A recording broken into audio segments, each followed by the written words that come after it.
What are the Los Angeles Clippers' aspirations for this next year? Now, they obviously just got off big goals, big dreams, big things that Steve Ballmer and the crew tried to do. But now they're on to newer and better things, maybe. Before we get into the Clippers, I just want to start with this super chat so I can clear the air and set things straight. Shout out to Tupac Westside because he's always tapping in on time. No chill. Go to the back where you were. Tupac Westside said, "Morning, fellas. Tardiness is just a given for you, chill."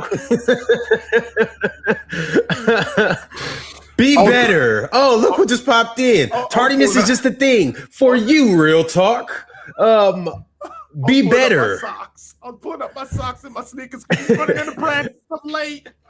As for the Clippers, I can see them being a playing team with a record at or slightly above 500. We will get back to this. My man Tupac Westside. First, I would like to say hello to the chat. Hello, Dame the Great. Hello, Mars Blackman. Hello, Chilltown, and hello, Real Talk. Mars, would you like to just set the table with additions, subtractions, and some breaking news as well? What have the Clippers done this offseason? It was actually convenient timing because they just lost Benedict Mathurin to the Pelicans for 2 years, 16 million. So good day for this to be the title. I'm sure you were proud of the aspiration title and that you conjured up. Good work. I didn't come up with that. But they've lost in free agency John Collins, Bogdanovic, and now Benedict Mathurin. They've seemingly let Nicholas Batum go. Ty Washington has also left, and then a couple guys who they had on two ways have left, like Sean Padula. They brought in Rui Hachimura. That's probably their most notable addition outside of Brandon Ingram. I don't know if he actually counts yet. I actually don't know if we're going to be discussing Brandon Ingram on the team or not. But Rui Hachimura, maybe Brandon Ingram. They also signed Yuki Kawamura. They signed him. They brought in Jalen Pickett from Denver. And then Max Strus would be their other big signing that they made, obviously, with the Peyton Watson deal. But they drafted Keaton Wagler, Barbara Miller, and Nick Martinelli as their three rookies. And they got Jamarion Sharp, the 7'5" big, on a two-way deal. So those are the moves they've made. They got Janai Broom as well. I don't know if I said that. Janai Broom. How you feeling about the subtraction of your man, Mr. Batum, by the way? Because, you're a Batum. I mean, you're a Batum when you're guy. not winning anything, you wasting Nicholas Batum's greatness. So it's for everywhere. It's in everyone's best interest. This whole time. Yeah, they have been. They have been wasting his greatness. They have been wasting his greatness. But I mean, Nicholas Batum is 38 now. You know what I'm saying? Is that it? They're probably one Heading of the back to best Europe, I think. role players in the league come playoff time. But Chill, before we can talk about the Clippers' present and their immediate future, we have to deal with a bit of their immediate past, right? What are they? Yes, we do. They're coming off of a player who forced them to trade away all of their assets to acquire Paul George, to then make one conference finals appearance Without him, by the way. In which he didn't play. Exactly. He then also made them skirt the rules, right? Maneuver around the rule book to pay him extra money on top of that. And he has them under investigation as we speak. Probably he didn't make them do that. Excuse me, Mars. Excuse me. He didn't make them. Mars is so nasty, real talk. He just is disgusting. That's what I'm saying. I'm the nasty one. He's talking about the So Clippers nasty. going forward. Give me a break. And he's gone back 7 years when he signed. I'm giving the people a timeline. Yeah, we ain't do this for not one other team giving that we people spoke a about. timeline. Where was the Real Utah talk. Jazz pass? Oh, they traded Rudy. We didn't talk about what they I traded actually Rudy did. Gobert 4 years ago. I We did didn't talk talk about about that. Utah We start the Jazz. episode on the Clippers talking about what they did 7 years ago. That's not relevant to what they're doing right now. This is why we are here, And also, Mars. Kawhi didn't make them do that. Yes, he He didn't force them to pay them. Mars, They Mars, could've it's just said jealousy. no, thank you. It's jealousy. It is not jealousy. No, when you're Who jealous, is jealous of the Clippers? when you're jealous of, you're not jealous of the Clippers. You're jealous of somebody with power that can make shit move. So you're jealous of power moves. I'm a LeBron fan. You're not gonna. Are you gonna hate on how he gutted that Only roster? Russ. Damian, Forced him to get Russell Westbrook. I mean, hating on He power won is just a- a but sad then he won a championship. That's not what He we're won a doing. championship. Hating on power He is won just a a sad chip. way to go, bro. We're not hating He on power. won We're a not hating on chip in power. 2020. That's what I mean, LeBron did. a hit That's dog what gonna LeBron holler. did. A hit dog That's gonna what holler. LeBron So, did. He you know won what I a mean? championship. What You know I'd I'm like saying? to know, Damian. What I'd like to He's know, not even on the Damian, team. is You know they just lost Benedict Mathurin too. You know what I'm saying? So it's just Yeah, They I also did bring lost that him. up, Yes. it's Yeah, a but lot, you it's a know, lot going the on. Clippers over the there. only team in which we start the segment with what they did 7 years ago. But How fitting for Brother the ain't even- stripper. all I'm asking, Ron, is if my lady said to me, the garbage is full, the garbage, if it's empty, I might be more inclined to be in the mood later on. Is she making me take the garbage out? No, she's not making you. But you know what she's incentivizing doing? you. Right, which is a nice way of No, saying, get that's your ass not up and take the garbage No, out. at the end If of the you day, want you this, have free will. if you Yes, want but this, see- Yeah, but but see, what happened Mars, 7 years ago Mars, is having Mars, implications when you- today. Mars, You had when you- free when will. you- They chose Exactly, to do Damian. that. That's why I brought it up. But Mars, Right. when you see this one thing, and chill ought to know better. You ought to know better than to even use that type of analogy, because the whole problem here ain't the problem is the fact that she had to throw that box in your face for you to take the trash out when the trash should have been out from the first get-go. She should have never even seen the trash full Right. like that. Right. You know what I'm saying? That's the real problem. But okay, so with saying that, what was the problem in Los Angeles? The trash was full. Right, and it was thrown in your face. If you want this, you got to handle that.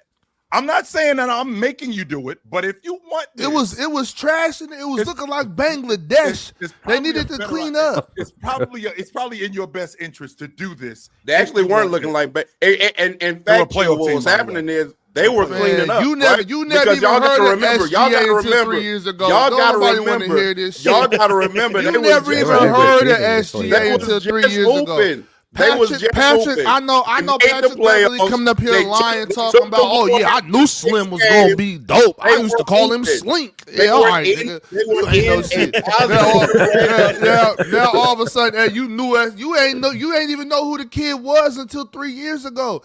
Stop it. They was hooping. He was Stop hooping. it. Yes, he was. Stop The year it. before Yes, Kawhi he got did have a there, they were decent period hooping. against Warriors. And if we're being honest, Ox, if we're being Y'all honest, because y'all didn't like Montrezl Harrell. Y'all don't like Patrick Beverly. Y'all hate on Lou Will. I'm tired of the Who said bullshit. that? Y'all Tobias don't like. Harris is Y'all there. don't like. Y'all don't like. I Y'all don't don't care like nothing about Montrezl that much. Marcus. I like Patrick. Man, I think come Patrick on, is man. good. Tobias. But the team was- Yeah, Marcus Morris sucks. Yeah, Marcus Morris. Yeah, But y'all the know. team- Y'all don't got no love for Marcus. Man, y'all need to cut it out. but the difference, Ox, is they were a good team. They were a All right, playoff team. all right, Yeah. chill. They just ran All into the right, Golden State Warriors. That was So the problem. they didn't. There was about 9 teams they could have ran They into. ran and they into would've the lost. Golden State Warriors. They took a ran game into off the Golden State Warriors. as well. Yeah. Who they They gave a took run 2 for their games. They went money. to 6. Okay, Yeah, so they gave- chill. they So gave- chill. they Yeah, gave- there So was chill. about their money. 9 Wait, teams Lou, they baby. could've So chill. ran Did they into and get? would've Did they get better? Chill. With Kawhi Leonard. You don't know and- that to be true. Chill. Did they get better? With Kawhi Leonard and You're Paul right. George. You're right. Yes, they did. Okay. All right. So, However, did we do what we set out to do? That's the $1 million question. No, they Because did not there's a win a di- championship. There's a difference between getting better and doing what we set out to do. We didn't get Kawhi Leonard and Paul George to get better. No, we could sign players to get better. We got Paul George and mortgage our future with Kawhi Leonard to win the NBA championship. That Talk did not about it. happen. That's a fact. That's Did not not. what You are and correct. That's what we It tried did to not. do. So It's one of the Yeah, biggest man. underachievements in the modern era, in my opinion. 100%. Kawhi didn't make the absolutely. Clippers Before we do what they before we did. go any That's it. further, real talk, my good man. I'm sorry. Your rendition. Would you continue, please? Of course you want. Oh, I mean, fact of the matter is that the player that put them through all that heartache and turmoil then turns around and says, "Hey, I want to be gone from you all as well." After I made y'all skirt the rules to pay me and my uncle illegally, so now he's even gone. And so the Clippers Left them high in and all dry. actuality, they're probably going to get something near the death penalty if all goes, if the truth comes to light. They'll probably get something near the death penalty, right? They're going to get draft picks taken away for hella years. They have who's on their team? Who's on their team as a real asset right now? Benedict Brandon Mathurin. Miller. Miller. Sure, they just lost Benedict Ingram. Mathurin. Yeah, Is he Benedict in Miller. Leeds? Just lost Keon Miller. Wagler. He's in New Keon Orleans. Wagler. I mean, they got Keon Keaton Wagler, Brandon Ingram, Max Strus. Darius Garland. Darius Garland. Rui Hachimura. Darius They're not- Garland is probably they their actually- best they actually- asset right now. They actually don't have a terrible It's probably roster. Keaton. It's probably Keaton. Top The five. kid Niedermeyer can go too. I love him. But he's a top 5 pick. So, you know, he's They don't have a terrible roster. I don't think they're gonna make any They'll be type of run. competitive, or nothing. But shit, Hold on, they'll- who's their starting they'll- center? They'll upset a couple. Niedermeyer. Brook Lopez. Brook Lopez. Brook Lopez. Oh, I thought it was Niedermeyer. they for sure got an asset with him. Niederhaus is probably Niederhaus, not I'm gonna sorry, start. not Niedermeyer, He's Niederhaus. probably Yeah. not going to start. It would Year probably away. be Brook Lopez, maybe even Isaiah Jackson. But I don't think it would be Brook Didn't they Lopez. just bring back Bradley Bill? Yep. Yeah, it's over. My boy over there. B-Rad. Hey, They did, Maybe, yeah. but hold on, Clippers no, are he right might, back he to might, being he the might be Clippers. back Bradley healthy. Beal though. might He have a might be back resurgence. healthy. Yeah, that might be a Yeah, resurgence. no, might be good. absolutely. See what Brandon Ingram looks like. You maybe? got to keep hope alive. That's what I'm Mark, saying. you I and don't know why I y'all used to why won't y'all Brandon talk about Ingram, why won't an you talk about all-star Brandon caliber Ingram? player in Garland. You know what I'm saying? Bradley Beal, 30-point per game scorer once upon a time. You know what I'm saying?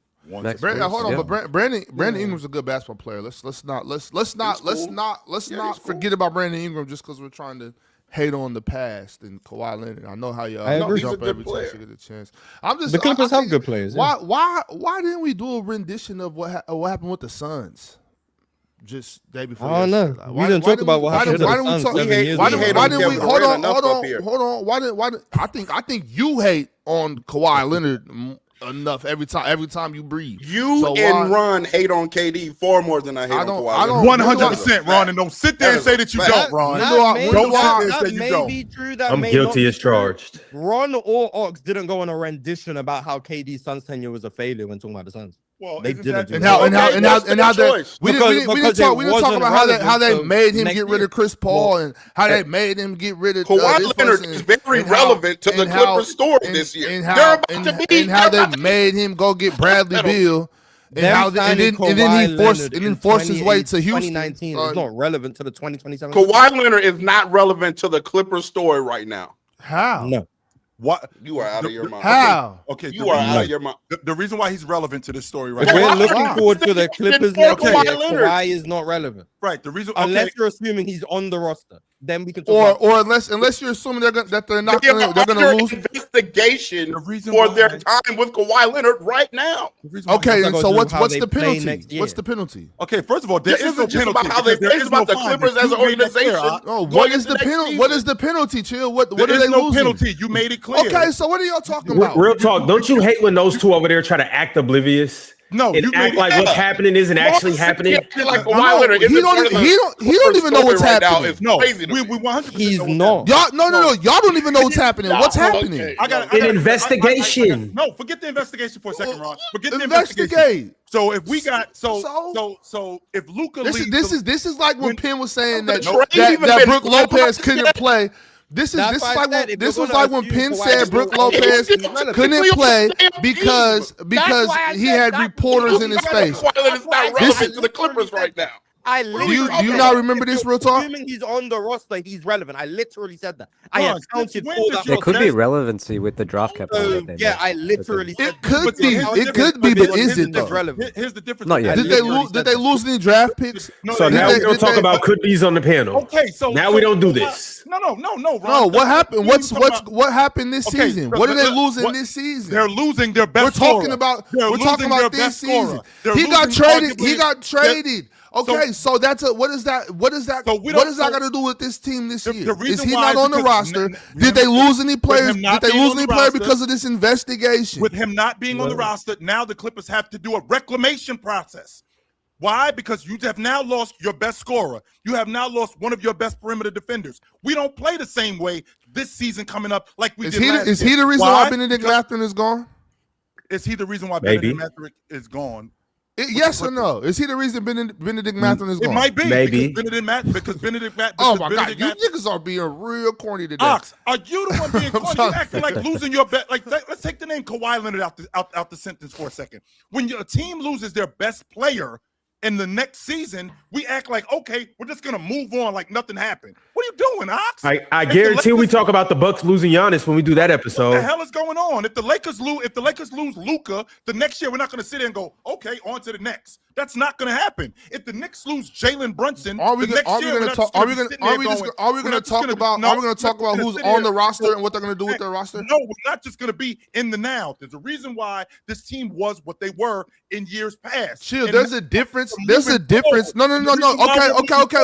Well, there's a difference. No. Hold on. There's this. Yeah, that's what I'm saying. There's a difference between Kawhi Leonard got traded to Toronto. Now they got Grady Dick and Brandon Ingram. There's a difference between that and you and Real Talk about. And then 7 years ago, did you know that they traded that Kawhi made them trade for Paul George? And then after that, did you know that he tore his ACL in 2021? Apparently, us saying that we could talk about what happened to the Clippers last year is different than saying what happened 7 years ago and led up to last year.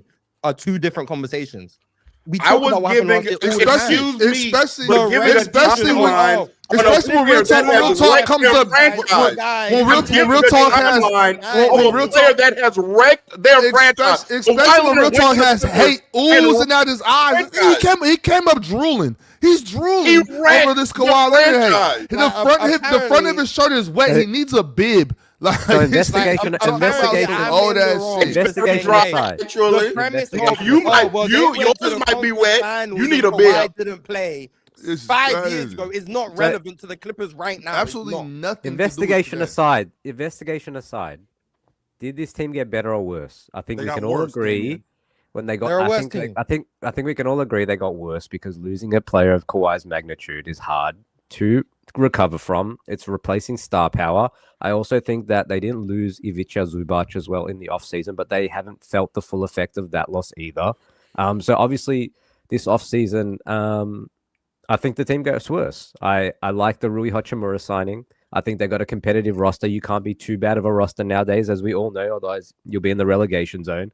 Bradley Beal's a low-risk, high-reward type guy if he works out. Max Strus is a gamer. Teams are going to knock on their door at the trade deadline to try and get him. I'm not the highest on Keaton Wagner, but he is young. And I think he plays his best basketball alongside another dynamic guard like Darius Garland. So from a basketball perspective, investigation aside, I think they got a little worse, but I think it's a transition year for them. So I understand the direction a little bit more. Which is what Real Talk was alluding to.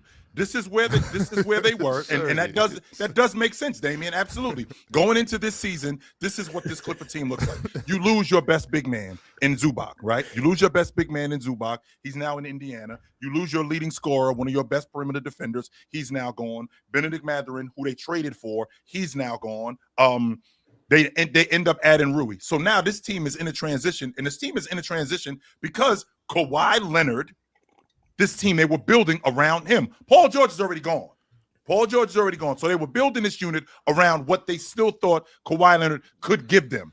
And Real Talk was running down what happened over the course of time and why this was going on and why we are where we are today. That's all that was about. Thank you. That's all I was doing. Yeah, no. That's what that was about. Yeah, that's what that was about. Yeah, facts. Why we are where we are today. Ron, make sure Real Talk's not here for the Denver episode, please. I don't want to hear that bullshit for the Denver episode. I don't have nothing to say about Denver. Everyday rendition. I'm here for the I want. Hopefully, Real Talk could just tap in for 5 minutes every episode. I want the rendition of every team on how they get it. Because that's what I want. Every single one. Y'all want to be nasty. Y'all want to be nasty.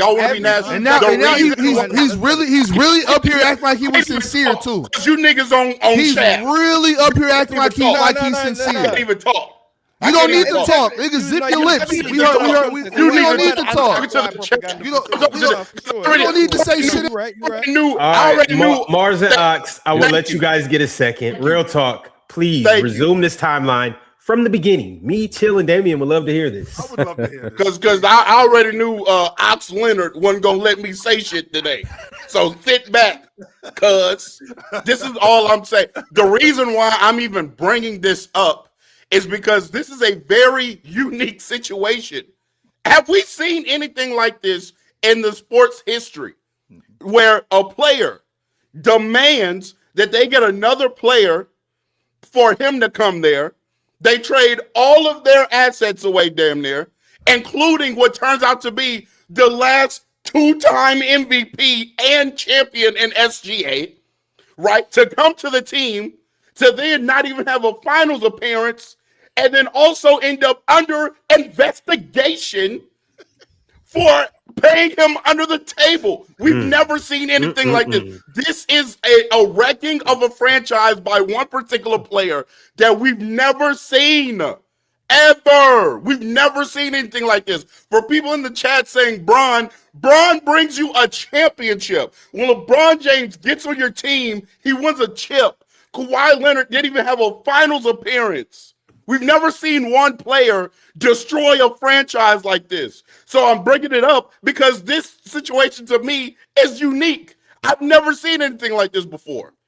And Mars, for the record, Mars, I did go on a rendition yesterday about the Utah Jazz when I talked about since 1979, 1980. You said they haven't missed the playoffs in 4 straight years. So absolutely.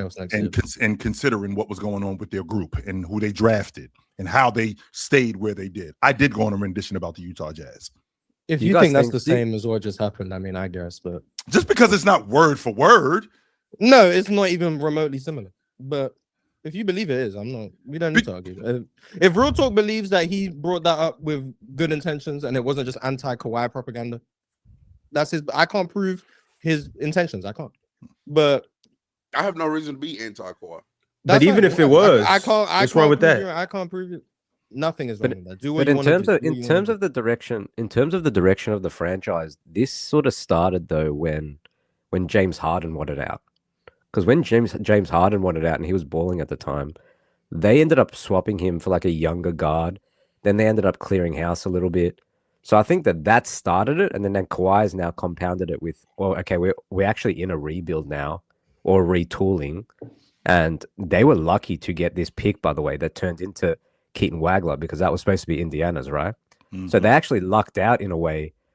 Because they might lose some draft capital in this investigation. So they lucked out by getting a high lottery pick. But I think James Harden was actually the one that really started to steer this ship towards a new direction. Otherwise, yeah, but if Harden stays and they work out a new deal, they're probably still trying to be they're probably trying to see where they can push this team to be like a really good team. Whereas now I think they're pretty comfortable with, let's get a whole bunch of guys on reasonable deals. Let's not commit to long-term money that's going to kill us.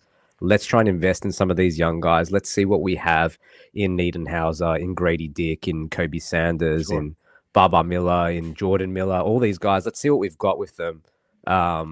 Because if they still had Kawhi and Harden, maybe that's a team that's trying to win a bit more. The expectations are different, but I think this is a team that's very much, okay, we're steering in a new direction. And the James Harden wanting out, I think actually just stamped it all, saying, okay, we actually have to really move this thing along. So I think I get it. I get all of it. But I do think the Kawhi stuff, like if it turns out to be as bad as like Real Talk's talking about, like the worst case scenario, there could be implications for this season in terms of if we want to get off guys and we have to attach assets to them and we don't have any of that, maybe that hinders a little bit of the moves you want to make. But in terms of on the floor product, I just think that's the direction they're in right now.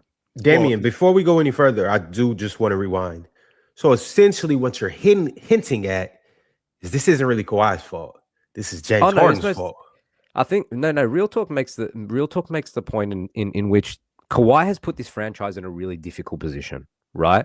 When Kawhi Leonard came to the Clippers in the summer of 2019, he was dubbed by a lot of people the best player in the world. He had just come off a championship, but it's very well reported that he said, I'm not coming here unless you bring Paul George, unless you bring the help I need, right?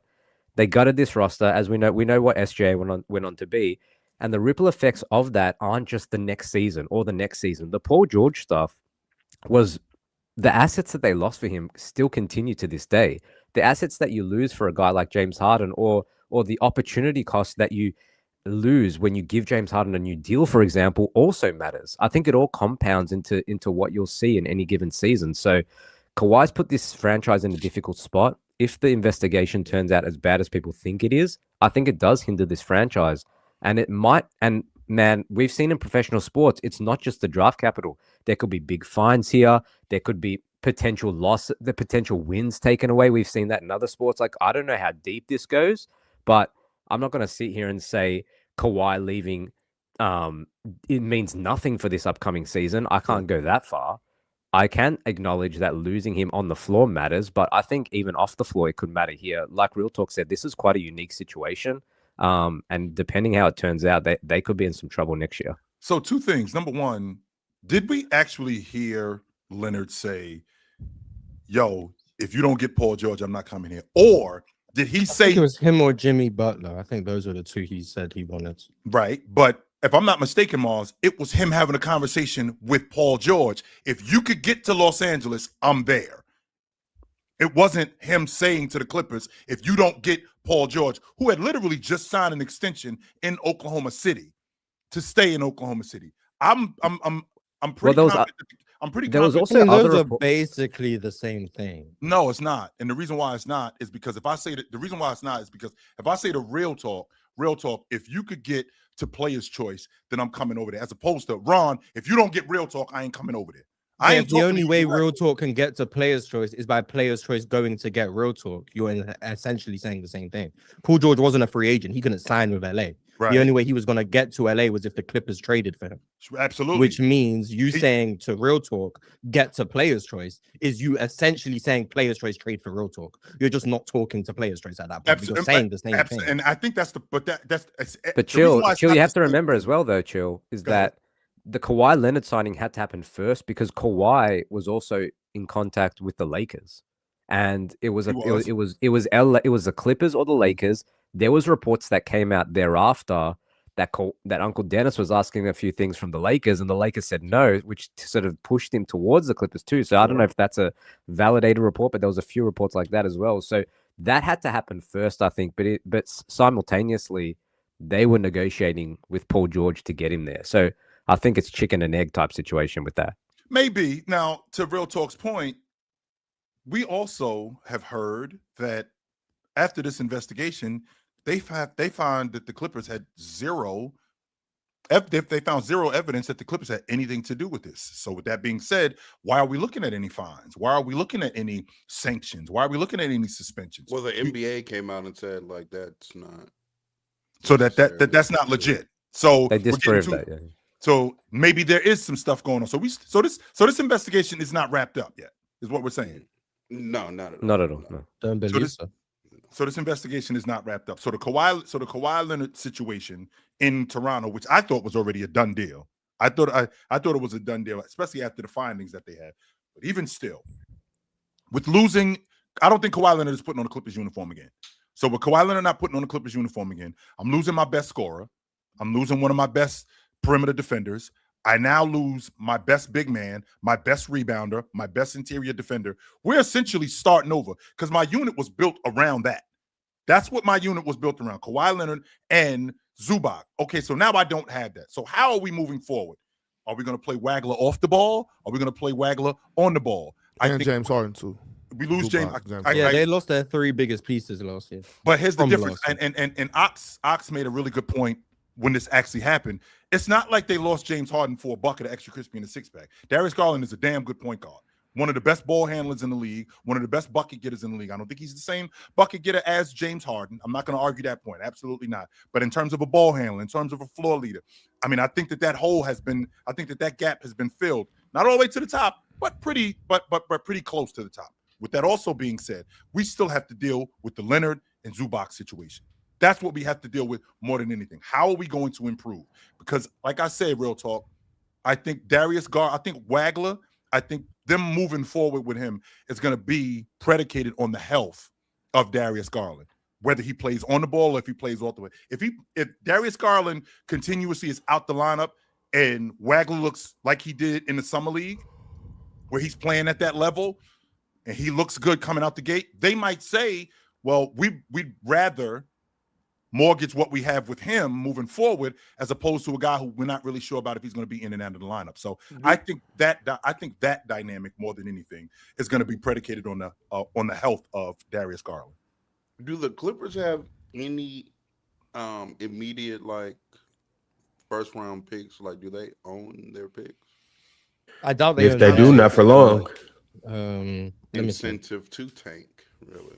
Well, tanking doesn't exist, but Oh, it does, Mars. Just because I ain't doing it doesn't mean it doesn't exist. no, not anymore. It just doesn't. You can't tank. There's no. What's the point? Why Don't would make you be the sense. worst in the league? You But they can't. got- I You mean, they can got still the tank fifth though. pick. All right, you guys keep saying that. the 11 seeds, but like you're not. I mean, but tanking to lose. once can again still though, lose, like it'll be worse. it, like being in the lottery, we know how the lottery works. The team over the last 10 years, 20 years, whatever amount of time you want to use as an example, it is rare that the team with the highest odds gets the number one pick. Yeah, but you don't that tank rarely to worse happens. odds. That's just illogical. That's the point. That's not the point I'm making. I'm saying if you get in the lottery, you have a good chance of still getting the number one pick. Yeah, you might not have the best odds, but if you have, and here's the thing too, like you can, because due to how everything's set up, like yeah, you might not be able to get or it might be flat odds, and you might get into that second tier where it's like your odds aren't as good as the people in the first tier. But once again,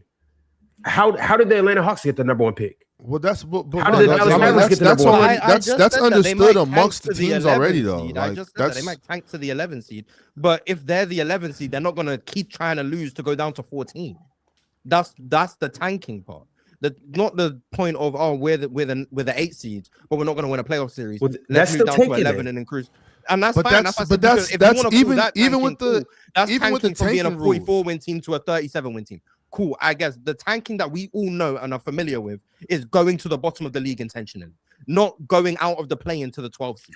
I mean, it's act like, that's still tanking. I guess, but it is. It's just it's a new league now with new rules, so you just tank a different way. But either way, even in the past with the tanking rules, it's always been understood that it's always been understood that we're not the only team tanking. And also that it's just because we're tanking doesn't mean we get the first pick. So Ryan, that's right. Like you're gonna tank and still understand. You're tanking for the lottery. You're not. You have Victor Wembanyama. Yeah, you have Victor Wembanyama. You have Cooper Flag. You have Zion. You have Anthony Davis. Whatever. You have those players. It's like AJ DeBonsa.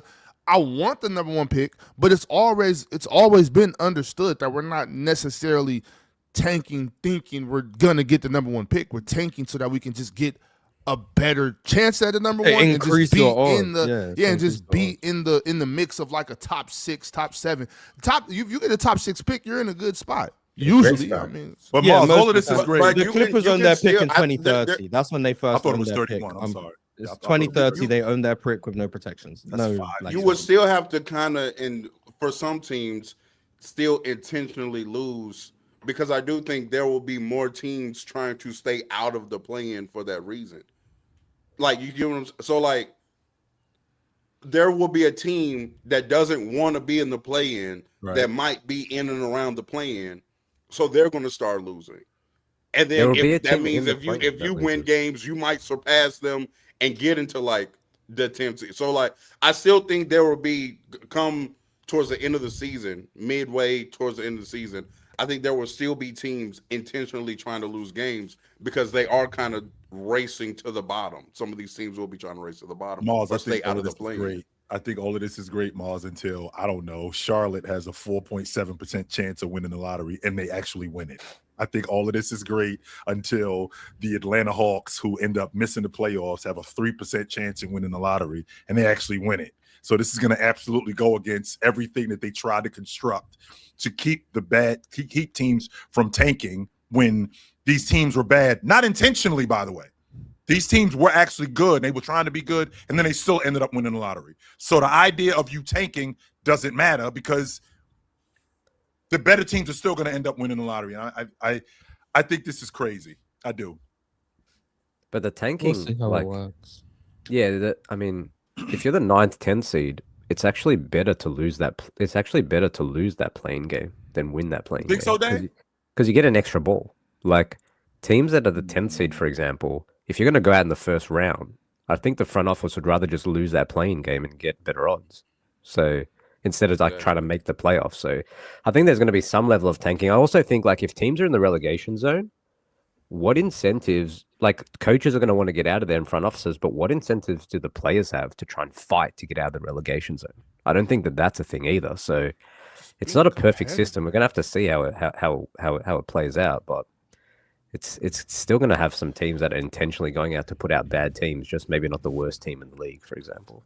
The fact that we're even still having this conversation just lets me know that they need stricter rules. I don't think they went far enough. They need to go further. You know what I'm saying? Like, there's no real way to exit that out, though. Well, yeah. See, this is what you got to do. You have to go crazy for just a year or two and shake everybody up. They need to put a committee together that watches the games, and it's up to them to decide whether you tried to lose that or not. You know what I'm saying? I'm talking about a committee with unchecked power, chill. That they can every time we assume that you're trying to tank, we're fining you $1 million every time. And it goes up $1 million, $2 million, next time $3 million, next time $4 million. Matter of fact, these dudes is too rich. It needs to be $5 million. Every game that we assume you're trying to lose, we're fining you. Boom. I'm talking about just on the assumption. I don't have to prove it. I'm talking about a committee with unchecked power for 2 seasons just to knock all this shit off. But Ox, there was a game last year where I think Utah got fined for tanking, but they beat Miami in that same game, I think, which was bizarre. But that's how it happens. I can get that. At the end of the day, players aren't going to play to lose. Like, no matter how much the front office and whatever are instructing or trying to manipulate the results, the players on the floor aren't trying to lose games. You can go in the play and think it's in your best interest to lose the game as the front office or whatever. And maybe even like the coaches can be told from the higher ups that they got to make some decisions, bring guys off the court because they got to increase our chances of losing. Everyone you throw out there is going to try and win the game. Like, that's just what's going to happen. Like, Ox, I want to make sure that I'm following you correctly. So when the Jazz trot out and bang, Concha, Cody Williams, Elijah Harkless, and Ace Bailey, like that committee goes, all right, you dudes ain't serious. We need to check for $2 million. Y'all playing games. Y'all not serious, and we know for a fact that y'all not serious. When you got Lauri Markkanen on your roster, when you got this guy on your roster, okay, you dudes are not serious. He's out. Yeah, something along those lines, Joe. It needs to be strict and unreasonable because tanking is unreasonable. Just not competing in the best league in the world is unreasonable. So that it needs to be strict and needs to be unreasonable, and teams need to feel it. So when the Washington Wizards tried out, Leaky Black and Will Riley and Koulibaly, y'all dudes ain't serious. When these teams start putting out lineups that we could compete with, yeah, absolutely. Yeah. To be honest with you, I bullshit you not, and pardon my language. I did watch later on in the season because I said I watched an unhealthy amount of Jazz games. I watched the Jazz and the Wizards when they trotted out Bez and you watched the Jazz play the Wizards. I did watch it. Yes, I did. Because I wanted to see who they Mars. I wanted to see who they had, and I was watching that Jazz team, and I was thinking to myself, Ron, if you rewind the clock 30 years. I think I can go get 4 dudes from Jersey City and we can beat them dudes. we could beat them dudes. I'm 100% confident we could beat them. So it tells me that they ain't serious. They not. Cody Williams had 24 in that game. So he found his level. I want to bring it back to the Clippers, and we are going to talk about the state of the franchise. What is the direction moving forward? Who are they building around? Who should they be trying to build around? Or what should the plan be if you guys were the GM? Darius Garland, Brandon Ingram, Keaton Wagler. I think that's the. You think Brandon Ingram's in the long-term future? I'm out on Brandon Ingram. Well, I don't know, but for now, for this season, I think he's their best player right now. So I always worry about future, but right now he's their best player. Yeah, that's fair. I always worry about a team that is showing signs of rebuilding but doesn't have like that guy, and I'm not sure Wagler is. Like, I question the true ceiling he has, but I am going to give him time because he's super, super, super young. Mm-hmm. But I don't think that's Garland. I think we know at this stage of his career it's not Brandon Ingram. I think those are 2 guys where they're going to be watching closely to see if BI can probably play himself into some value, and then maybe someone comes knocking and you ship him off for something. But I do worry about that when teams are showing signs of rebuilding, and then you don't own your first round pick until 2031. I think there's going to have to be some sort of deals here where they pick up a first round pick somewhere, because Wagler's going to take time, man. He's very young. So I do worry about that. I don't know if he's that guy, but you guys might feel differently about him. But after everything I've seen of him. So what's the plan moving forward? Okay, we're not a championship team. Okay, again, we lose our best player, we lose our best big man, we lost our best ball handler, and we end up getting another ball handler back. So we're not a championship level team right now. Are we a playoff team? Because we already talked about the Western Conference yesterday. Like after 5, I feel like it gets tricky. Do we want to be in that space where we're anywhere between 6 and 9 and stay there for a couple of years, or do we want to continue to build on this thing? Well, I got my lead guard in Darius Garland. He's only 26 years old, right? So I think that I could get some years out of him. The problem is that he's got health issues. I don't know how much longer I'm going to be able to hold on to him. But I get this 6'6" kid from Illinois who's 19 years old and looks like he can sustain that. He looks like he can be durable. And I got the kid, Niederhauser, and Ron, you know how much I love Niederhauser. But the problem is that he might be made of glass. I don't know. I'm not sure what the plan is with him, even though he hopefully can supplant Zubac. You and I know this. Hope is not a plan. No matter what it is that you're trying to do, hope is not a plan. I can't hope that this guy is going to get better. I got to develop a lot of these guys. So who are we building this thing around? It looks like they're building this thing around Garland and Wagler right now. And they're building this thing around Garland and Wagler right now, and we're moving forward with them. What we have to do is we got to get some draft picks because we're not getting big-time free agents to come, and Rui too. But Rui's just going to be – I think Rui's going to be a good player. This is why Darius Garland needs to be on the trading block, and so does Brandon Ingram. The goal this year is to get worse, bottom out. I don't think there shouldn't be any good remaining player on this team. Mars just said they don't have a draft pick. They don't own a draft pick. You want them to give OKC their first-round pick while they tank? Is that what's going to happen, Mars? Yeah, the OKC owned that pick. Next year. I'm saying they need draft capital. Yeah, but like Mars, you do this a lot. If it's not about OKC. Like as of right now, you're not even in OKC. In the Clippers' best you're not in OKC's not in your plain sight. You can't even see them. They are in a neighborhood that's gated that you can't saying like enter. This year's pick goes to we give that to them anyway though. That's not even what I'm saying. What I'm saying is it's not them botting him out. How does that benefit them if they don't get the benefit of what botting him out usually is, which is a pick? Well, we're gonna have to give that pick. But see that. But I'm saying if you can't trade Darius Garland for a first round pick or two, and first round pick from who? I mean, we can another contender to give you the 20th pick. But see that's another thing that we disagree on. Why is that more valuable than just having Garland for the next 5 years? Because Garland is 26. I would because you're not going to win nothing with Garland. You're gonna have to win nothing with the 20th pick you about to get. Oh, but see that's where me and you we see completely different with this.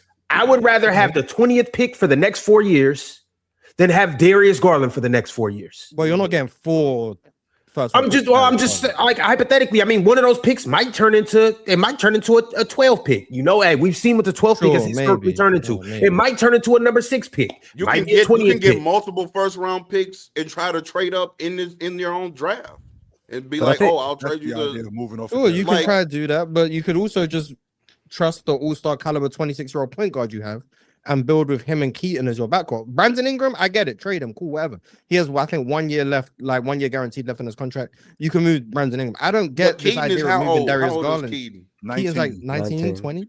19. Like, so Darius Garland, like, yes, they're like 26. When Darius Garland is 30, Keaton will be 23. But I'm saying we shifting our whole timeline.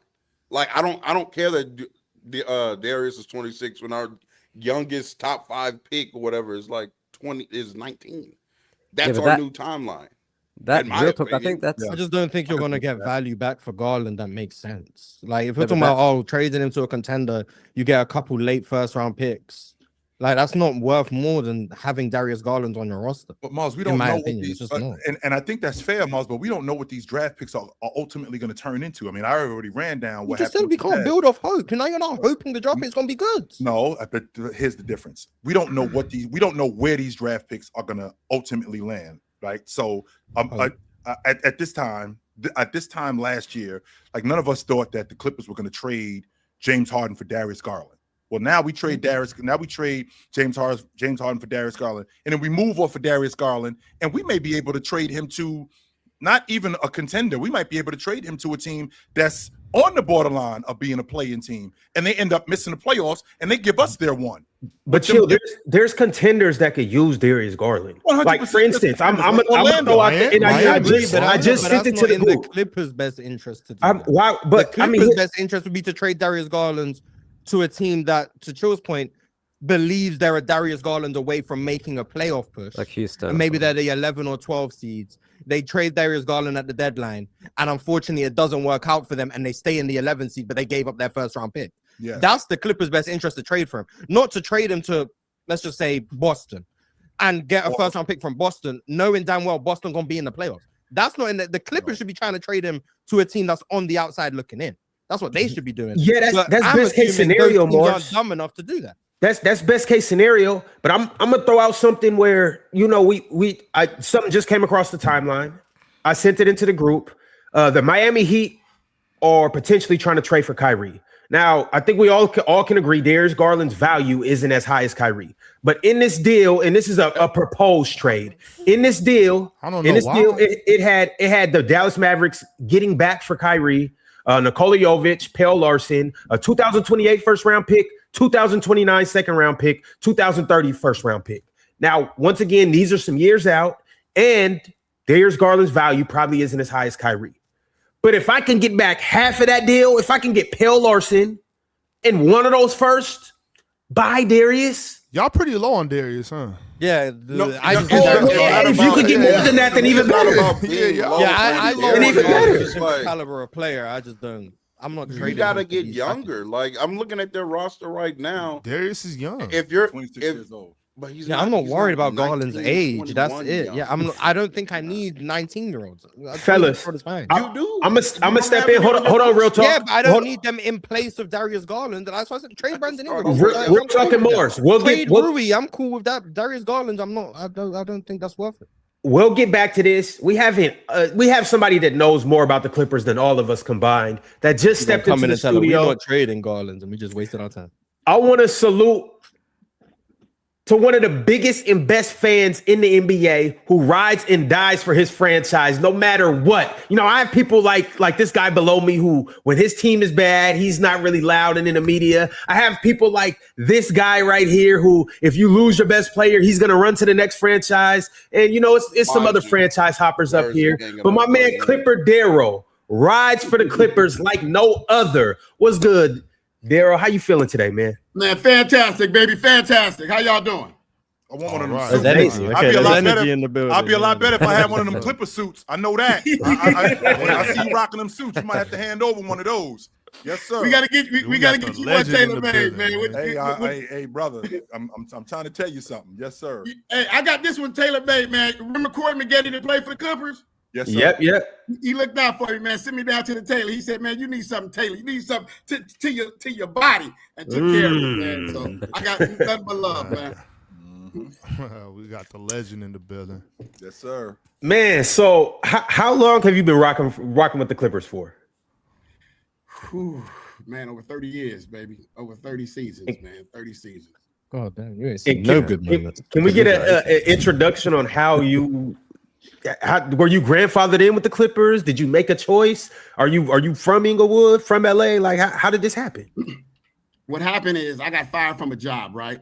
Mm-hmm. You know how you get fired, you feel sorry for yourself. Went home, plopped on the couch, turned the TV on. Mm-hmm. Clipper game comes on, right? They said how horrible they was, how they never amount to anything. And it was the same thing my boss just told me when I got fired. And I said, this is going to be my team. We're going to ride and die together. And that's how I became a Clipper fan. And I never looked back. That's what's up.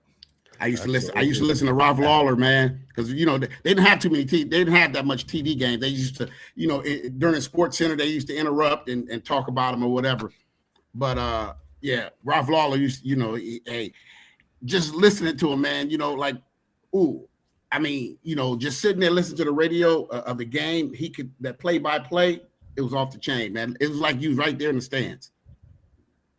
Yes. Another legend. Yeah. Mm-hmm. I can get with that. Yeah. So how does it feel going from the Staples Center or the the Staples Center to now the Intuit Dome. Does it feel good to have your own crib now? I haven't been over there yet. I got assaulted at the Staples Center, so I've been out. I've been out for the last, I only been there like a couple of times, and I've been out. So I've been recovering from being I got assaulted at the Staples Center. Oh yeah, sucker ass Laker fans. See how y'all dudes are? Can't go nowhere, man. Can't even go enjoy a basketball game. What's the deal, real talk? No, it was crazy. But it wasn't even a Laker fan. It was security. See, boom. Oh my God. Why you hating? Why are you trying to hate? Chill tried to guess it. It was Lakers security though. You know why? Because they're associated. It's security, so they're associated with the Lakers. Because you know what would have happened? Yeah, Lakers security. It wouldn't have happened. It wouldn't have happened if it was in the Intuit Dome with the Clippers. That wouldn't happen to a Laker fan. No. We don't know that. How do you just know that? Yes, because the reason why is they know how to act. You dudes with the entitlement that you have over there with the Lakers, y'all don't even know how to act. Just tell her how it is. Sure, the Lakers are a classless organization. Y'all don't know how to act. My man coming over. My man coming over here to enjoy a game, and he getting snatched up by security, and he don't even know what's going on. He don't even know. He just came over here to enjoy a ball game. That's it. Man, please. Hey, the Clippers that moved into their own house, but turns out they ain't no furniture over there. They found out they got termites behind the wall eating at the wood. You know what I'm saying? Ain't nothing over there. It's barren. You're saying it's a bad foundation? The house is built on a Look at what's happened. Look what they got over there. It's actually a super dope arena, but Cliff, it's a beautiful. Oh, it's a great arena, but what's in it though? What do you, Darrell? How do you feel about your Clippers right now? Like the state of the Clippers. How do you feel about your boys right now? It felt like the beginning when I first became a Clipper fan. Sure. And it gets bothersome because we only make the news when it's bad news. You know what I'm saying? So when we do something good or whatever, we never make the news. But at the end of the day, I just feel like sometimes you have to understand what you're buying when you buy something. Just don't buy it. I felt Bomber came in and wanted to overshadow the Lakers. You can't overshadow 17 championships. You can't overshadow generations. Right. And what I wanted, I just wanted him to go step by step instead of just taking all his money and try to make a big bang. It doesn't work that way. It takes time to build, And I heard y'all talking earlier about Kawhi and stuff like that. If I had it to do all over again with Kawhi, I was the happiest guy in the world, man. Y'all could, because me and Snoop go at it all the time about Laker Clippers. So I had to call. I called him up and I had to do a video for him just because we got Kawhi and Paul George. That was one of the happiest days of being a Clipper fan for me. Next to Lob City, next to going to my first Clipper game. I mean, it's just crazy, man. Being a Clipper fan is unbelievable, man. For me, it's a way of getting away from life. It's a getaway for me. I don't have, you know what I'm saying? I don't drink or smoke, so this is my high. Sure. You know what I'm saying? Yep. So I get, for the next 2 hours, there's two places that I can go to that can forget about all my problems. One is church, and the second one is the Clipper game. Well, we got a pastor up here, Darrell. So you mean that definitely could help you right here. This pastor real talk right here. Yes, sir. He just happens to be a Laker fan, pastor. So I don't know if you want to go to his congregation. Just real but you know what? I mean, we live in a city. We have a membership fee. Right? We have a membership fee. So, but we live in a city where it's all Laker fans. And out of 1,000 Laker fans, you might find 5 or 6 Clipper fans. Right. That's the city we live in. It ain't nothing we can do about it.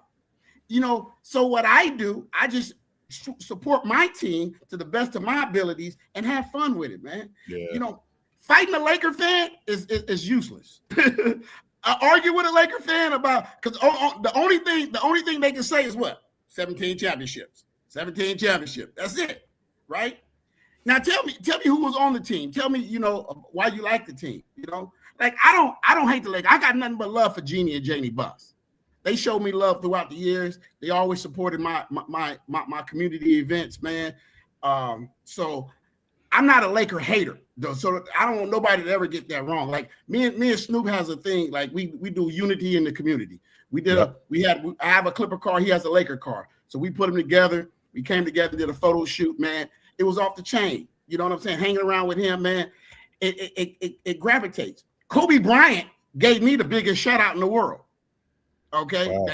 When he retired, he said he was gonna miss Clipper Darrell. Bro, that's priceless to me. Yeah. That's priceless. You know what I'm saying? That's something that I can go. You know, that's gonna go on forever and ever and ever. So I want to bring the community. Like we can agree to disagree, and you're gonna cheer for your team. But the violence, I've been a part of it already. Has to stop, man. You know, we as fans, it's not that serious, bro. Why can't a man? I just seen a Patriots fan that broke my heart. I seen a Patriots fan with his son. I forgot what game it was at, and the guy got knocked cold out and died right in front of his son. One hit. Can't even go to a ball game and enjoy a ball game with my kid. That's what I want to stop. That's what I want to help prevent. That's what, you know, I have a foundation called Clipper Darrell Cares, and that's what we go out and try to talk to the kids. And I'm in high schools, I'm in junior highs. I'm trying, you know, to build their self-esteem, man. I do a financial literacy program, man. Help these kids, man, because these kids is getting these NIL deals, man. You know, you see them 2 or 3 years from now, they broke. But if you show them how to invest it, they won't be broke. Some parents take their money. Sometimes they got to help their families. Hey, but if you invest it, you know, it's interesting you talk about being broke, because my buddy, one of my best friends to this day, played for the Clippers in the 90s. And his name's Terry DeHare. He was on that crew when they had. Oh, yeah, I remember Terry. Yeah, they had Lloyd Volt and yeah. Why am I drawing a blank? Lamont, when they had Lamont. I still talk to Lamont. Yeah, when they had Lamont and Lamont they Murray. ended up Lamont Murray, that's what I'm thinking about with the Cal, and they ended up going to the playoffs in 97 against that Jazz. They one of the few teams in NBA history to make the playoffs without an all-star. There weren't many. There's not many teams that can say that they've actually been to the playoffs without a legit all-star. And in 1997, when the Clippers went to the playoffs, they were the only team at that point who had made the playoffs without an all-star. They ended up losing to the Jazz in 97 in the first round, but they didn't have an all-star on their team. But it was a reclamation process. And I remember going to the sports arena to watch the Clippers play when my buddy played for them. And the majority of the people who were there to see the other team. They weren't there to see the Clippers. So my buddy tells me, real talk, he's like, yo, Jordan is in town. You want to come to the game? And I'm like, yeah, T, I want to see you play. You know why I'm really here to see Air Jordan. I ain't really here to see you, but I'm gonna say that. Yeah, T, I'm gonna come watch you play. No, I'm not. I'm coming here to see Jordan. That's really what it is. But they've come a long way considering where they were. You know, you got a new arena, the state of the unit, the teams that the team that you have now. Where are you guys? Where do you think you guys are going moving forward? You know what? If I would have told you New York was going to win a championship and OKC would have won a championship the year before, you'd be laughing. You'd be like, yeah, right. It's all about team chemistry, man. And winning starts from the top. I don't care who you have on the team. You know what I'm saying? People feel like you need a superstar to win. You need a superstar to sell tickets. But you don't need a superstar to win. Because it comes from team chemistry, man, camaraderie. Getting along with each other. You see what Luka just did? Luka did the best thing that he can ever do to show his team, hey, this is going to be a team effort. He flew them all the way down to where he came from. See, when you know where people come from, it's a whole different world, man. You know what I'm saying? Yeah. You don't know where this man came from. So a lot of times people, you always got to show that, huh? but what people don't understand is that it takes a team to win. Nobody can win this by themselves. Yeah, you're going to give it to your best player, your best shooter at the end of the game, the last 5 minutes of the game. But them 3.5 quarters, it's a team effort. And it starts from the top. Then it trickles down to the front office, trickles down to the players, to the coaches, to the fans. That's what winning does, man. Did you see how exciting New York was? I was happy for New York, man. I got a few friends that's over there, man. My boy Ben Lyons, man, that used to be on ESPN. He loved the Knicks. Me and him used to go to the Knicks Clipper games all the time together. We, bro, he's ecstatic. to win the championship. Now, when I win my first championship, 7 days, 7 nights, I'm partying, okay? So, so if the Clippers ever win, I'm at 7 days and 7 nights, man. But you have to look at. I don't know, Clipper Darrell. I take pretty good care of myself. If I'm alive to see the Clippers win the NBA championship, I'm coming to that parade. I'm 100% coming to that parade. Definitely. I'm absolutely going to be there for that. But I get teased, though. If we have a Clipper parade, right, it's just going to be around the corner? Or is it going to be a long? I mean, I'm getting nervous, man. You know, I'm a Clipper fan. I don't want to be embarrassed at the same time either. Might be virtual. Crazy. Virtual is crazy. Hey, but Darrell, so on the team, so obviously you've been a Clipper fan for 30 years, 30 long years. And you know, you're a pretty young guy. You'll be a Clipper fan for 30 more years. Definitely. But I want to ask you though, what's your favorite iteration of the Clippers? Favorite team, superstars, or whatever was put together at that moment in time? What was your favorite team to watch?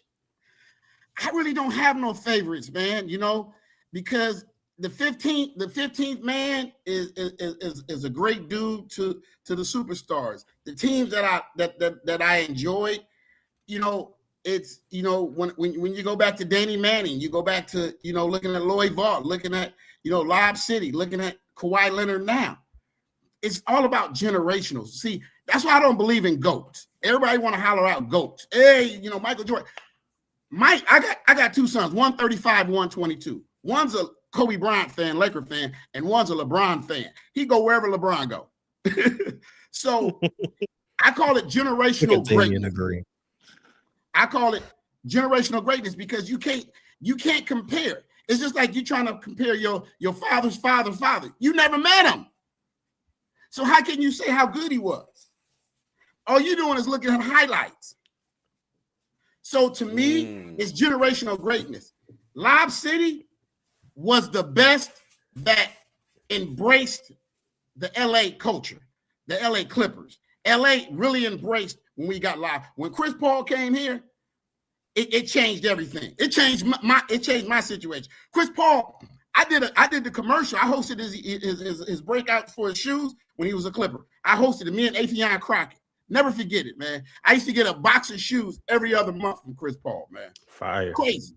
So I can say Lob City, but then I had fun. I've had fun cheering for this team every single year, man, fighting and enjoying the fans, man, and just enjoying the fandom within itself. Can we win a championship? I hope one day we will. But if we don't, you know, I'm a die happy man. Okay. So I want to do a start bench cut with everybody up here. This is just off the top of the dome now that we're here. Out of these three franchises, who will be the first to win a championship? Wow.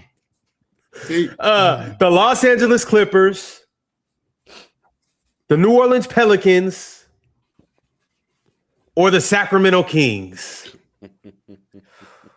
Damn. I mean, you already know who I'm going with. Probably the Clippers, to be honest. Because the Pelicans might not exist, so they can. I'm gonna start the Clippers. I'm benching New Orleans, and I'm cutting Sacramento. The Kings are the only team that technically already have a championship. How long ago, though? Can you really count that? That was like what, 75 years ago. Exactly. But I mean, you can't count that. Why can't we count that, Clipper down? Because if the Clippers win the NBA championship in 26, 27, 50 years from now, somebody gonna be like, "You want to count that they won it 50 years ago?" Hell yeah! Oh yeah. Okay. I won't fight you on that one. I won't fight you. Yeah, there's some Kings fan who's alive. But they was the Royals though. Remember when they won the championship? They were the Royals. They weren't the Kings. They were the Royals. They were the Royals. That's why I said technically, because they're still the same franchise, but they're not the same name. Yeah, but technically, the Clippers was the Buffalo Kings Braves. are royalty. It's all in the same. But if the Buffalo Braves won a chip, you'd be claiming that the Clippers have one championship. I sure would.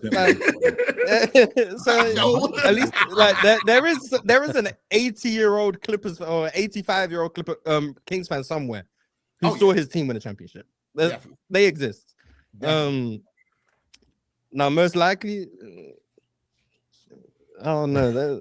I don't see any of them really winning anytime soon. Hey man, shut up. My bad. Like this, Mars.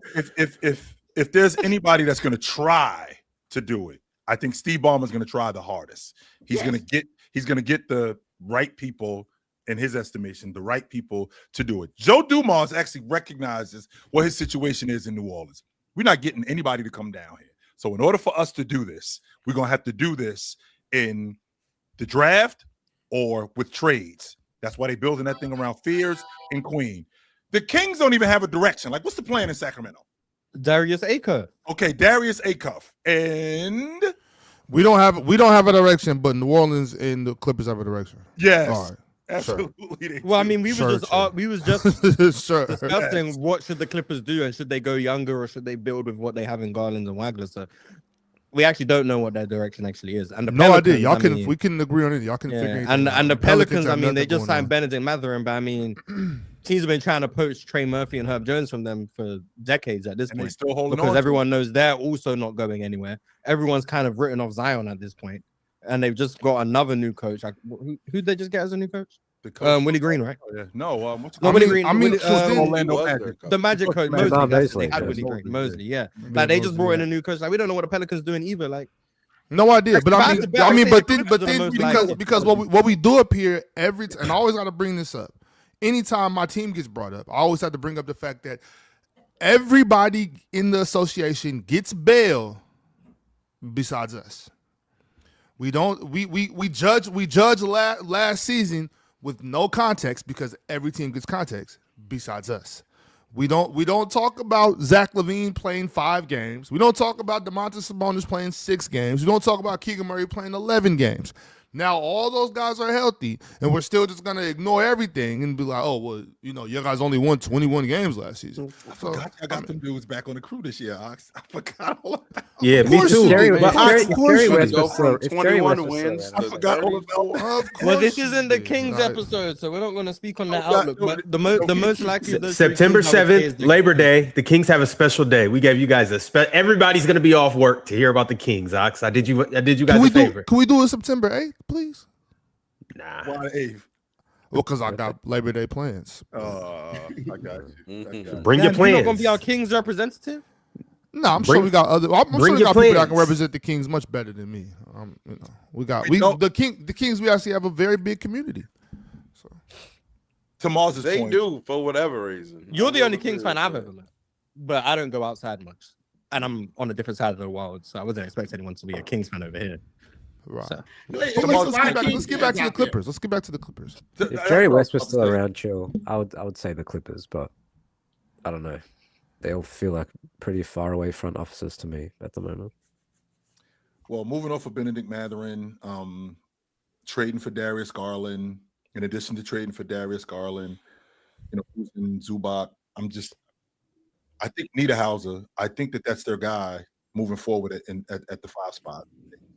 He's the guy that they're going to develop. What I don't want to do, Ron, is I don't want to waste 3 or 4 years with Darius Garland trying to develop these dudes and they don't turn into any sort of playoff level team. So now, because again, I feel like I'm moving into close to the peak years of Darius Garland. I don't want to waste any of those years with him, which would explain why what Real Talk said when you're moving when you're moving off him.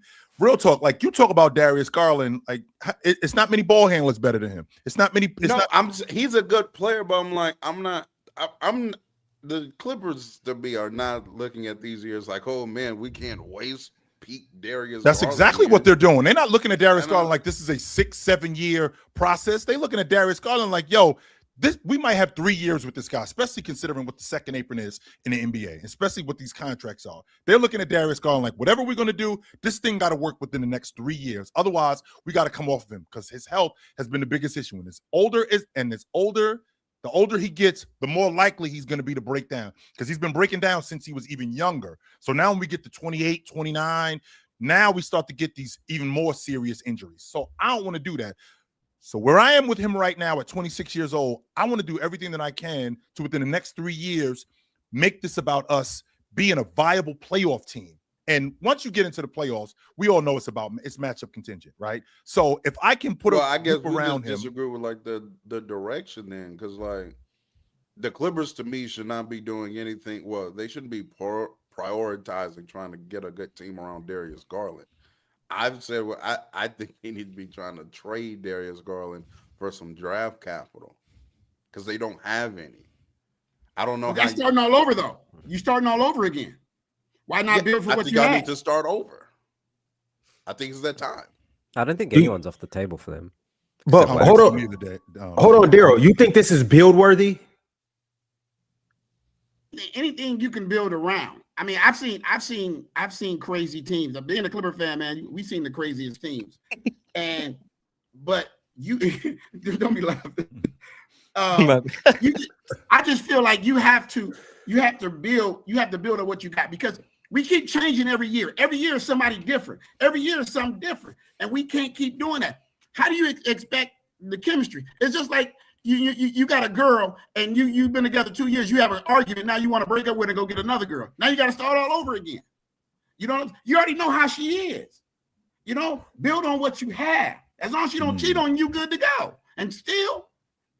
Well, I mean, that ain't the only deal breaker. What if every time I go to the bathroom is hair in the sink and it's clogged up? We can fix How that. How many times I gotta take hair out the sink? Well, you clogging up the toilet. Why can't she clog up the sink? How many times I gotta tell you to have a home cooked meal when I get home? Fix that. Come on. How many times I gotta tell you that? All that's fixable, baby. We can fix that. Yeah, that ain't the end of the world. I can meet somebody who already do it. If you treat her right, she's going to do them things. It's how you treat her. You see, what we as Take men, that trash out. we always start something and we never finish it. You know what I'm saying? We do everything to get them, and once we get them, now we change up. Now we relax. You know what I'm saying? I tell my daughter, 30 years old, and I tell her, keep your man on his toes at all times. That should be the plan with the Clippers. Keep these dudes. Yeah, that's not something I want to do with. And that's how I look at it. What does that mean? I want to be around somebody keep me on my toes the whole time. Yeah, that's not something I want to do with. But hey, man, but I just feel the Clippers can proceed, can make it to the playoff. I mean, we've been a playoff team, man, for the past, ever since, for a long time. We weren't making the playoffs before, but I'm tired of just the playoffs, just making it. I want to get to we went to the Western Conference Final. I cried, man. One time I cried when we went.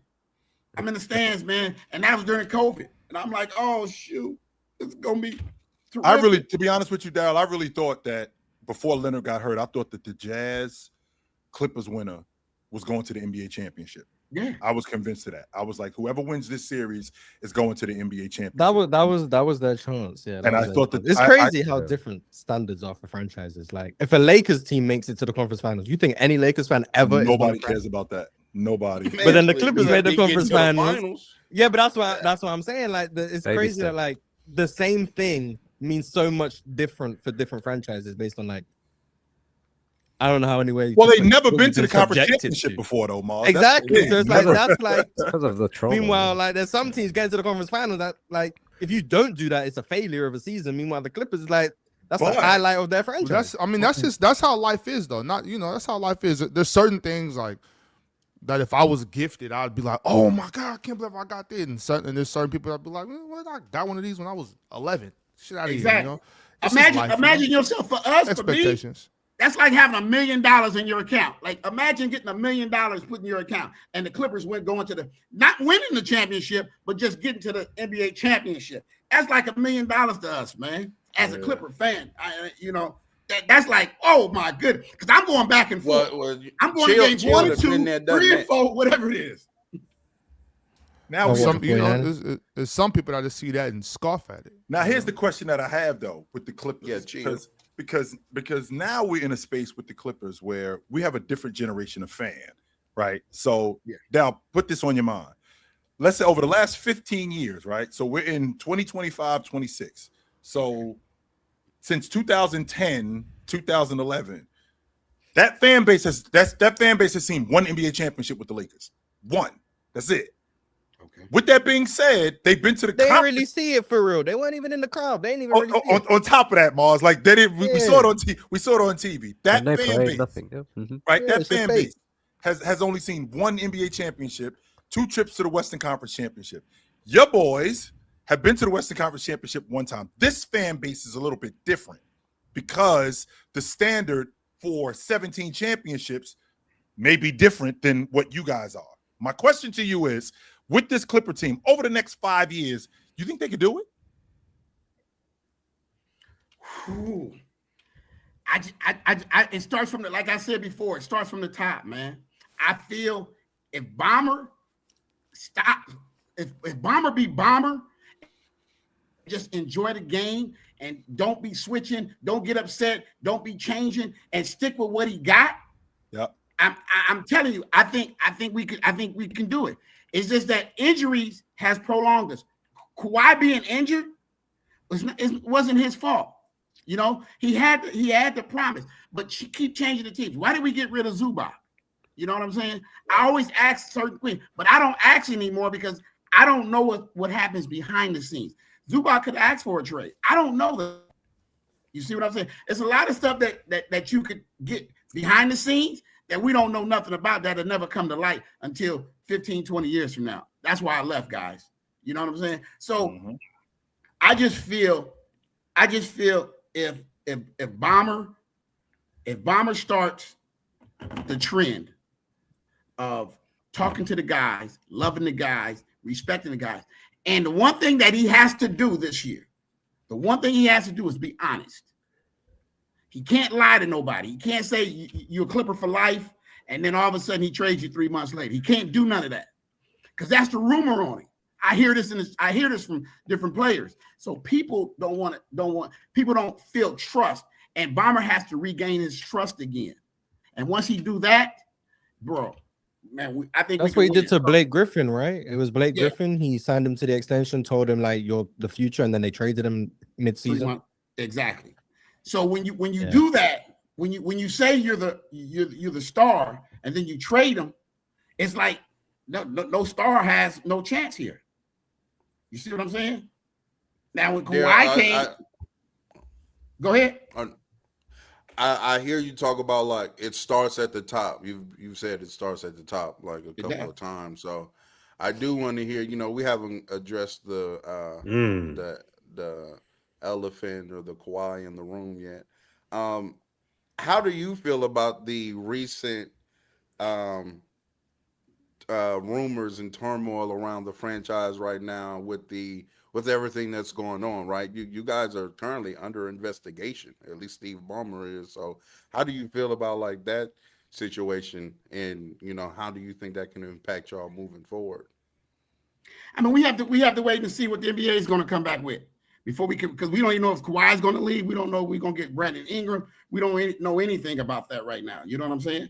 But besides that, you know, once that happens, once we could go, then we could maneuver on what we have to do and move forward. All right, well, Darrell, since you don't know about that, I actually have a better question than what he just asked you. Did you see any tree that was planted by Kawhi? Any tree? Hey, I have no comment at this time, sir. Okay. I love Kawhi and his family. I love my LA Clippers. Clipper Darrell's gonna stay neutral in that conversation. No doubt. Well, Darrell, you know, we have a pretty solid following. You know, we don't have as many eyes on us as you do on a game-to-game basis, but we have a pretty solid following. We have people that tap into the show live, and they send through super chats to ask us questions and comment on what we're talking about. So we're going to go ahead and read a couple of these. Some of them are directed towards you. Some are directed towards the Clippers. Some are just directed towards the NBA in general. But I'm going to start with the first one. I already read this one to start the show, but we didn't necessarily talk about it. Tupac Westside sent through $10 and said, "Morning, fellas. Tardiness is just a given for you, Rod? Be better. As for the Clippers, I can see them being a playing team with a record at or slightly above 500. What are our thoughts on the Clippers record? Will they be above 500 or below 500? I think they'll be similar to last year. They were a 42-win team last year. I think they're probably going to be around that again this year. I don't think I'm gonna get. If I can get 60+ games from Darius Garland, I think that they can win that many games. But I don't think that I'm gonna get that many games from him. I think that they're gonna be below 500. I think they're gonna be fighting for their playoff lives. I think they're anywhere between. I think they're a 35 to 38 win team this year. If these guys get in the gym and they run and they do their thing and get that camaraderie right and understand each other's spots, because that's Darius Garland's thing, because he is the point guard. He needs to have these guys practice with him. I feel we can do 50 wins. 50, wow. Do you think that it's all just chemistry? Like I can appreciate the logic of guys being on the same page, right? I can definitely get with that logic. That guys being on the same page and guys, want synergy. You still got to have ballers though. And like, how many ballers do you guys have? They're in the NBA. I get that part, and it's plenty. You know what happens? Not all guys in the NBA are created equal, Darrell. Not all of them. I'm going to tell you though. You know what happens? People. It's like, people, friends, family get in your ear. That's what messes teams up. Oh, you should be playing over him. Just sit back, enjoy it. You're getting a check. Enjoy what you're doing. Do play your role. If every player plays their role, it's gonna work out. The word for the day is, I'm gonna tell you the word for the day is, sacrifice. If you sacrifice a little bit of yourself for the better good, you're going to win. I'm telling you, man. Look at what the Knicks just did. Look at what OKC just did. OKC had to trade their good guys because they wanted him to get paid. You see what I'm saying? So those are the situations. That's where it comes from. OKC has the best team in the league. Darrell, well, hold on. Wait. Let's rewind. 50 teams would put him at like the 5th seed. I want to re-ask you this question because you might have said the wrong number. How many games are you guys winning this year? 50. If we on one accord, ask me that same question when the first 10 games of the season. I can tell you how many we're gonna win. I'll tell you that right now. I gotta look at the play because the playoff they never play the starters anyway. I mean in the playoffs in the preseason. And then do you happen to be a betting man, Mr. Darrell? No, I don't gamble money. I gambled money. I gambled money one time and lost the rent, and my girl cried in my arms. Hey, you can't be out here tricking the rent. You can't be out here tricking the rent though. I bet the rent money. And I still remember the game to the day. It was Jordan versus Charles Barkley. Nah, we ain't tricking the rent though. You bet against Jordan?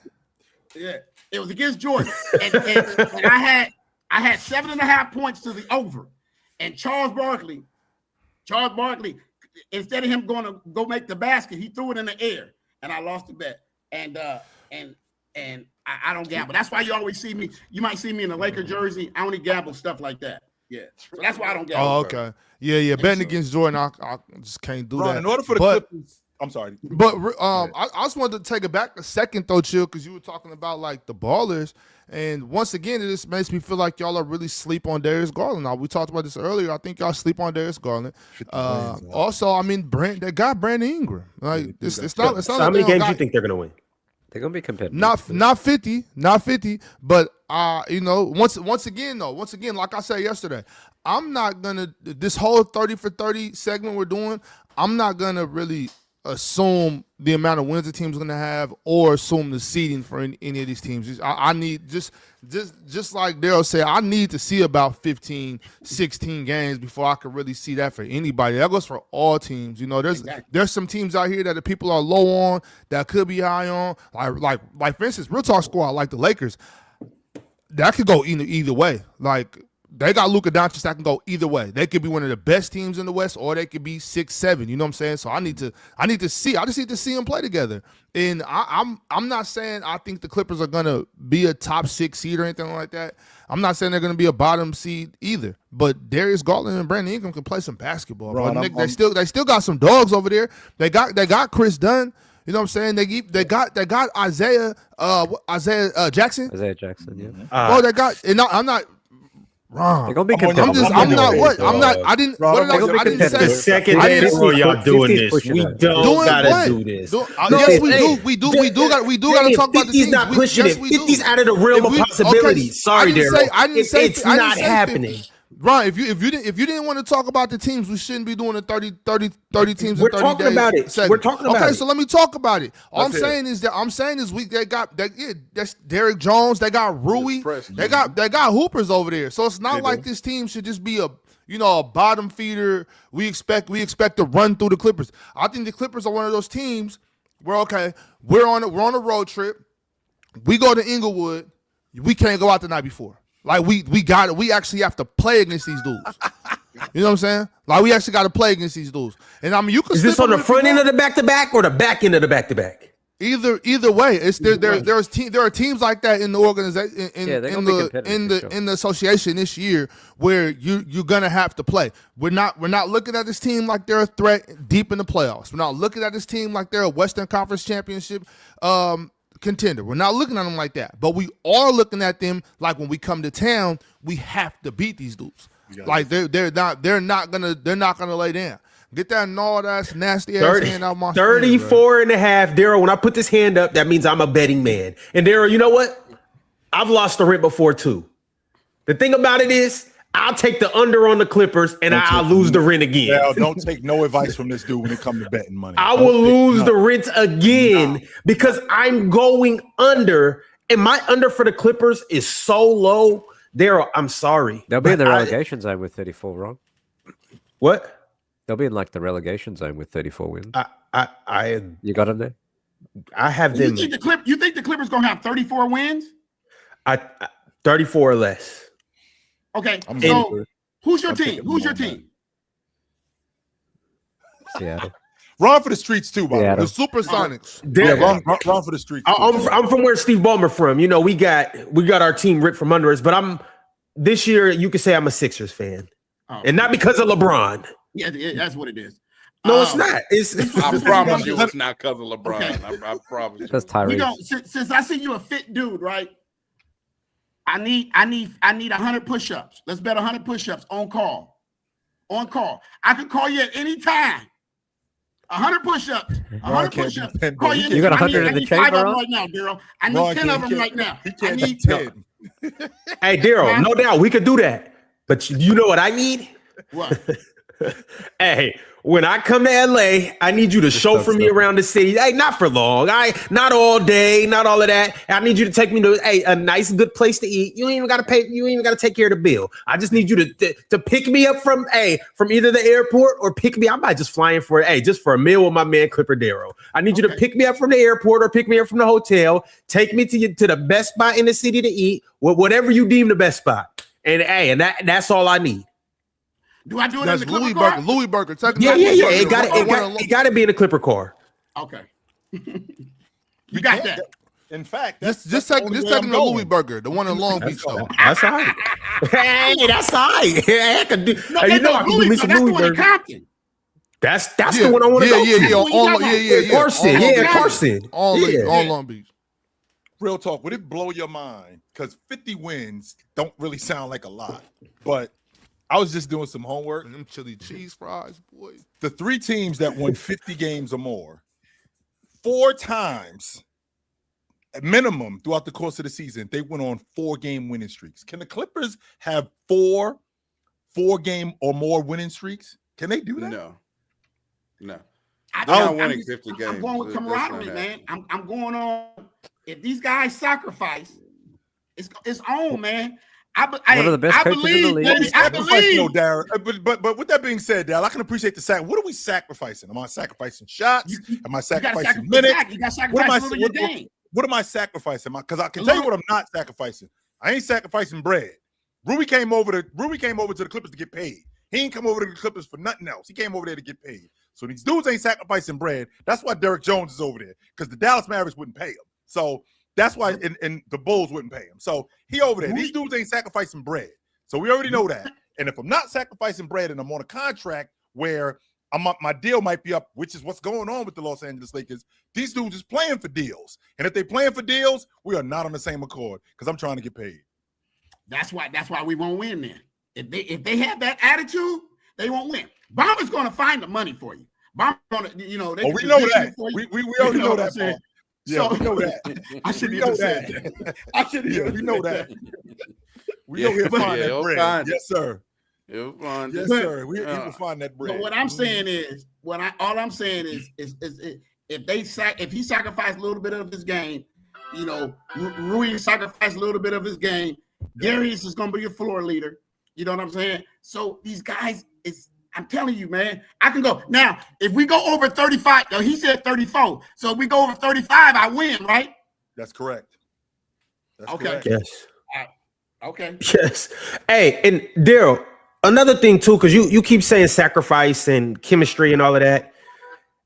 How can you guys possibly have chemistry when Darius Garland hasn't played? How many games did he play for you guys this year? 30 games, if that.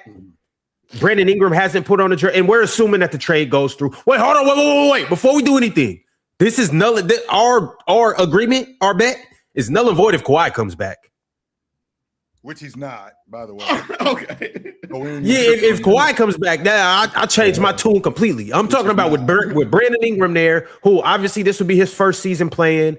You guys just lost Benedict Mathurin. There is no chemistry to start right now. So you guys would have to quickly put that together and come in the team would have to jail quickly. Ron, you ever heard of a trauma bond?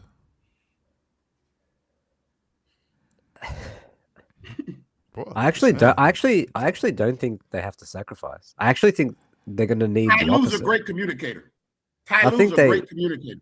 He is. But I think on certain nights they're going to need guys to actually step up and maybe play above themselves. Like I think there's going to be nights where there's no like clear second guy. Maybe Bradley Beal's like, what the hell's going on here? I'm going to have to get up some shots. Like I think some guys are going to have to like step into roles in this team rather than sacrifice. Bradley Beal, 6th man of the year, baby. Bradley Beal, 6th man of the year.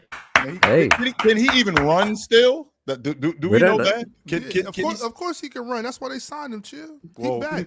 He Bradley Beal, 6th man of the year. Almost a year ago. I don't know if guys have to sacrifice if you don't have real talk. high end start breaking my hip. Like I didn't roll an ankle and I broke my hip. And this is what Mathurin's actually a big loss, man. Yes, losing Mathurin was a big deal because I thought Benny was part of their future. I did. Yeah, I did too. Yeah, I thought Benny was a huge part of their future. But I mean, we've been waiting on this Bradley Beal thing for quite a while now, and then we get a monkey wrench thrown in it when he breaks his hip. Like he ain't roll his ankle, like he didn't break his hand. He broke his hip. That's what old people do. That's what I do. Like I break my hip. And why do I break my hip? You're not old enough to break your hip like that. Right. Neither is Bradley Beal, which makes it even worse. Like, why is Bradley Beal's hip broken? What's that? Well, this the thing, though, Chill. I mean, it's been times. Kawhi Leonard, for instance. If you remember, Chill, there was that summer, 2 summers ago. I was up here sad as hell. Yep. I thought it was over for my dude. I thought it was time to hang him up.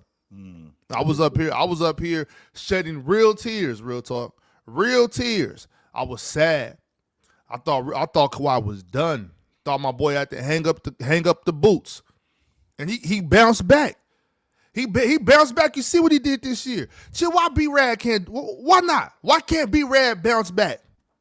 Come back and average 22 next year. Kawhi, 6th man of the year. He's played to 100 points in a 1-on-1. 2 seasons ago, Ox, we thought it was over. That's crazy. I thought it was done. Damn it, I couldn't believe it. I was up here. It was a sad episode. I was really like, I can't believe it. That he's done, and he bounced back. He just had his best scoring season of his career, and even me.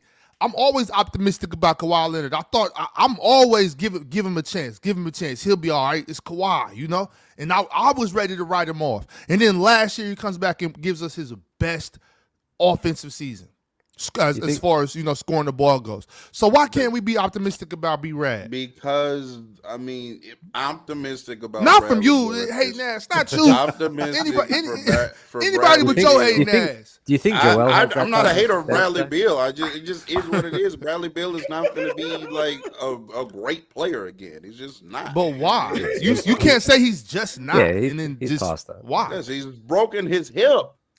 We've never seen a player it's come 2026. back from a broke hip.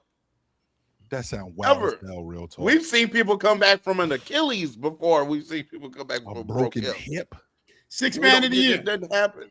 I'm not saying back to 30 a game, Brad. I'm talking about 18, 19. He averaged 17 in Phoenix. I think Rue's going to be the sixth man. Right. So I'm saying, why not? Why can't he recover? Do his physical therapy, rehab. He was out. He's been out for almost a year. That's right. Chet broke his hip. If he takes in that role, what Jamal Crawford did, Lou Will, I'm telling you. Exactly. Lou will come off the bench and just do your thing for 22 minutes again. Yep. You think he's still that good? Yeah. Oh yeah, I do. Yeah, absolutely. I do too. Modern. It's 2026, man. That's technology, modern medicine. He'll be all right. You got to see his boys play. His boys is nice too. Really? Yeah, he got some young boys too. Yeah, exactly. That is 7'1". Bradley Beal is a guard who relies on quickness and change of direction. Plus, he's old. Which I need my hips to be strong to do that. Real talk, by the way. I need my hips. That's why he's coming off the bench. That's why he's coming off the bench. Why can't his hips be strong now? I mean, it's a human body. The human body is an amazing thing. To check his calcium intake. Hey, if they're counting on Bradley Beal to look, the fact of the matter is the Clippers suck, bro. It just call it spade a spade. Let's just call it what it is. Let's stop the bullshit. Like we don't have to beat around the bush. They're not good, bro. They're mid at best. They're not winning anything. They have no direction. They have no draft capital. They have no elite players. They're mid. They're mid. Shout out to the Clippers will have a better record than the Lakers. The Clippers will have a better record than the Lakers. Okay? Now, this is what I want you to do. I want you to our bet, when the Clippers have a better record than the Lakers, I want you to hold up your right hand and say, hey, Clipper Darrell was right. The Clippers are number one. That's it. With a Clipper jersey on. That's what I want you to do. Yeah. Okay. You put Clipper jerseys in that background. And when I win, here's what I want. I want to come out there to LA, meet up with you and Snoop, and we getting release an album. Me and Snoop, we gonna medicate together. That's what I want to do. I will meet up with you and Snoop, and me and Snoop, we finna blow a tree or two. That's what I want for my the Kawhi trees. Real talk. Trees. It's two trees that I've learned being around celebrities. Two things I learned, man. Never ask for money, and never bring your friends around. That's a fact. Hey, real talk. You don't want no part. You don't want no part of that. I caught up with them in Tacoma. Oh, for real? With Unc, we went to the concert. We was in that back room. Boy, I had to get up and walk around. But I didn't know. Shit. All right. Yeah, that got something different going on. Okay, well, here's what we can do then. If when I win, because I'm not even going to say if. When I win, I want what I want. I want you in a Laker jersey and a Laker hat, and I want you to get on camera and say, the Lakers are our fathers. The Lakers are the Clippers' fathers. That's what I want you to say on camera. Done deal. Done. Bet. You gonna come up here and do that? This has to happen on the show. So either real talk, you got to come up here with Clippers gear and say the Clippers are number one, or Darrell, you got to come up here with your Lakers gear and say, I'm not even gonna repeat that because that was crazy. Y'all got that? That's a bet. I got two bets now. Ox, you wasn't hot boxing, was you? No, we wasn't. You know how they got like the back, like the green rooms where they do their thing. And but like I just said in the chat, Warren G sparks one and starts instantly twisting another one. And it ain't no joke. And then he out the boxes pull another one out. It ain't no joke. Warren G ain't no joke. Boy, I was hallucinating. And and back in those days, before I left that stuff alone, back in those days, I partake. You know what I'm saying? But shit, not but that night. I started having like a anxiety attack. I had to stand up and take a walk. Yeah. I come back and they still going. I thought that. Shit. Anyways, it wasn't no joke. We was at the Tacoma Dome. Man, boy, that shit was no joke. All right, well, I got a couple more super chats. Like I said, Darrell, I have one directed strictly for you from Adam West, the Bandit. Adam West said, hey, Clipper Darrell, what was your reaction watching Kawhi quit on your team in 2025 in round 1, game 7 in the fourth quarter? He didn't quit. Kawhi never quit. I didn't see that. I didn't feel that he quitted. You know. Now, did James Harden show up in game 7? You got to think about that one. Okay. So that's how I look at it. It seemed like them fourth quarters all the time when James got the ball all the time, you know, because all you got to do is hit Kawhi in that spot. Man, that's 90%. James Harden doing all that damn dribbling. Yeah, always James Harden. So I just felt like, you know, and I love James Harden, but I feel that he makes mistakes always in game 7s. I just think that is disingenuous to say that a dude quit when he gave you everything that he had. He didn't play in the fourth quarter. You know, he gave you everything he had, and they just didn't get it done. Like, he didn't play in the fourth quarter. I don't know why he didn't play in the fourth quarter, but I'm having a difficult time with the logic that he quit. Yeah, I don't think. When you get to that level, when you get to that level, and you bow out for no reason, that's different. But you know, Leonard, he didn't just go, "Yo, I'm not going back in the game," for no reason whatsoever. That didn't happen. That's not what happened. These dudes don't be quitting. It's just. I just think that's wild as hell to say something like that. That's like trying to say Kobe quit against the Suns, bro. Like, did Kobe quit in game 7? Did he do that? Not at all. No, he did not. Sometimes you just don't got it. Like it's a lot of times in those games, the game is over so fast. Like it starts, shit is not going your way, and it's just over, bro. You next thing you know, you're in the locker room like, damn, I couldn't get nothing going. Like I couldn't get shots up, I couldn't get shots to fall. They were on, we were off. We just got spanked, and a 48-minute game is over in 5 minutes. And if I'm not mistaken, and if we're being honest, I think it's interesting that Adam would say that he quit. Going into the fourth quarter, they were down. If I'm not mistaken, were they down? One y'all down almost 30. That's why he said. Yeah, y'all was down almost 30 going into the fourth quarter, and I think so. You know that 30 went to almost 40 at one point. And with that, you ain't got to keep rubbing it in, man. No. The problem that I'm having is that the whole quitting thing. Like, he didn't quit. Well, let's not talk about when there were games far and away the one direction, right? Let's talk about other times when in a series they're up, let's say hypothetically 3-1, and in a series where they hypothetically have a double-digit lead in games 5, 6, and 7 in the second half of these games. They go in overtime up 20, I think 2 or 3 of the games, up quite a bit. And then every second half, let's say a Nikola Jokic and a Jamal Murray just methodically walk. But you know how Nikola Jokic and Jamal Murray get down. You know that from experience. I blame Glenn Rivers. No I blame Glenn Rivers. Oh, you blame Doc for that? Oh yeah, definitely. Okay. That's coaching. Look, if the Nuggets can sweep Bron and AD, I think the Clippers can get a pass from them coming back 3-1. Sweeping a 38-year-old Bron, I guess. Oh yeah. That's all right. Kawhi's peak, by the way. It wasn't Kawhi's peak, but all right. Whatever. I got another $50 super championship. That's his peak. That's to you. Yeah, it's to you.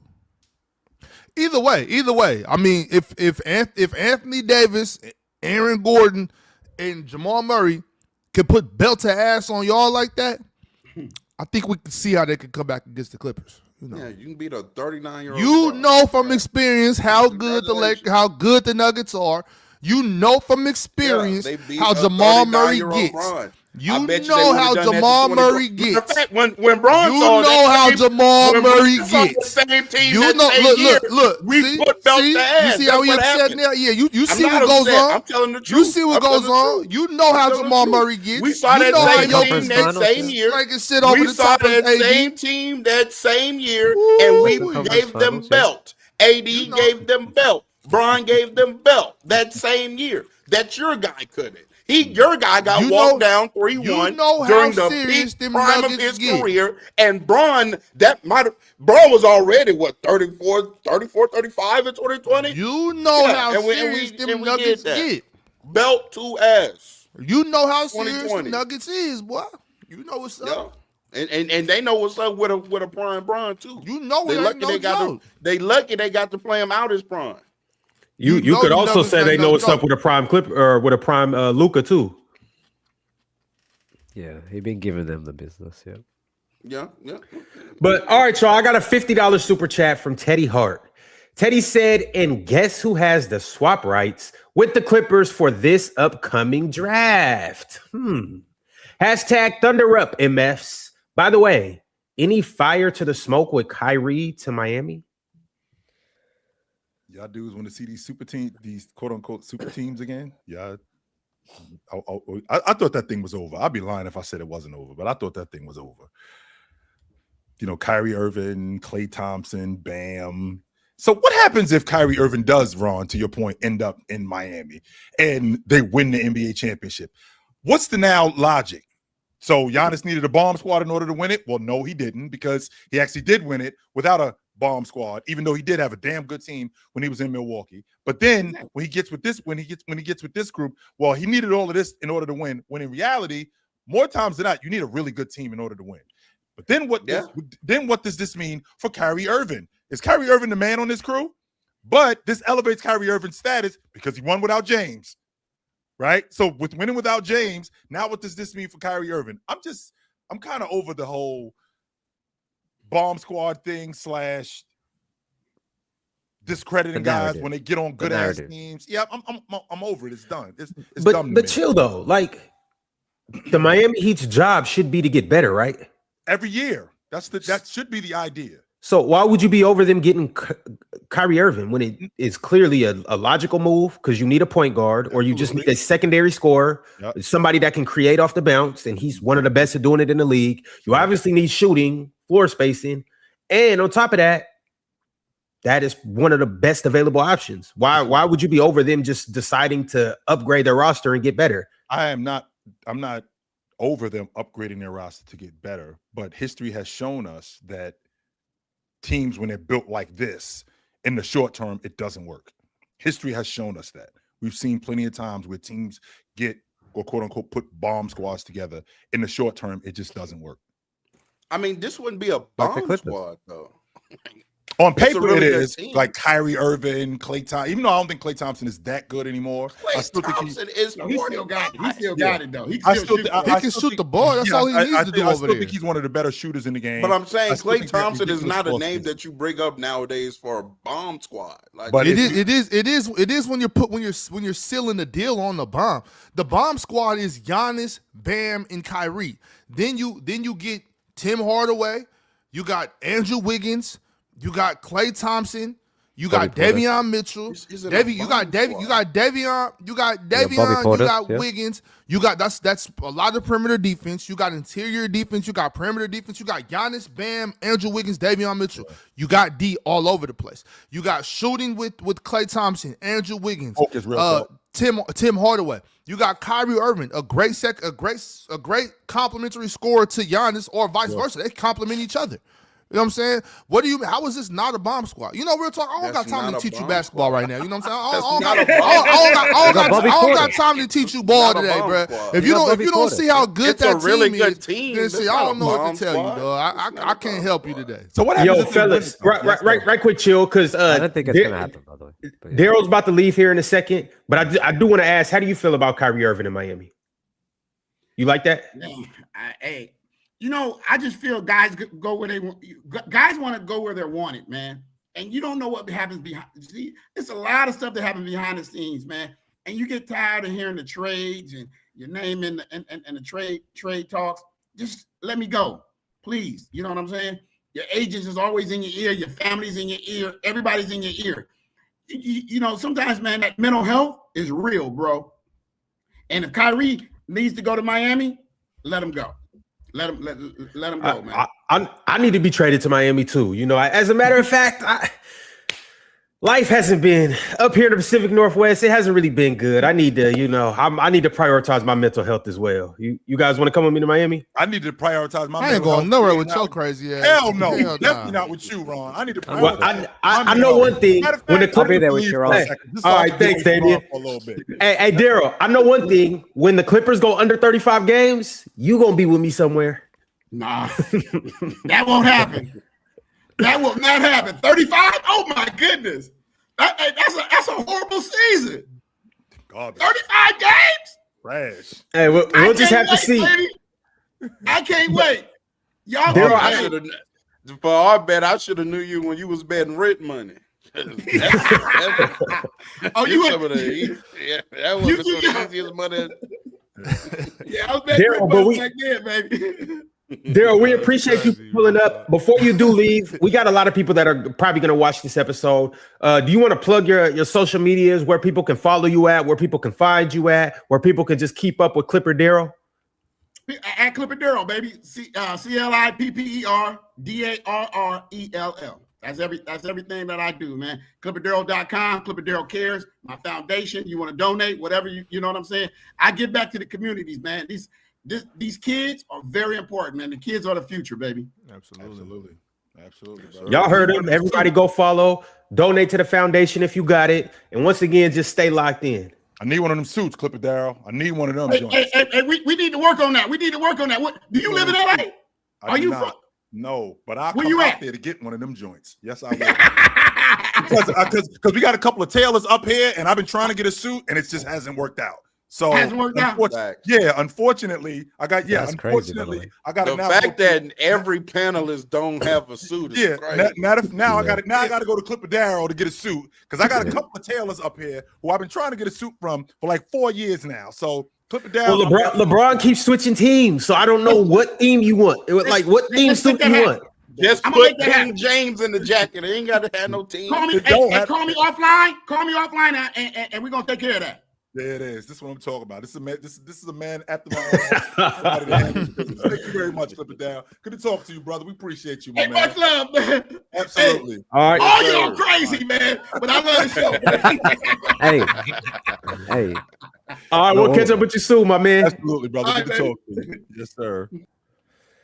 All right, y'all. This is obviously the Clipper themed episode.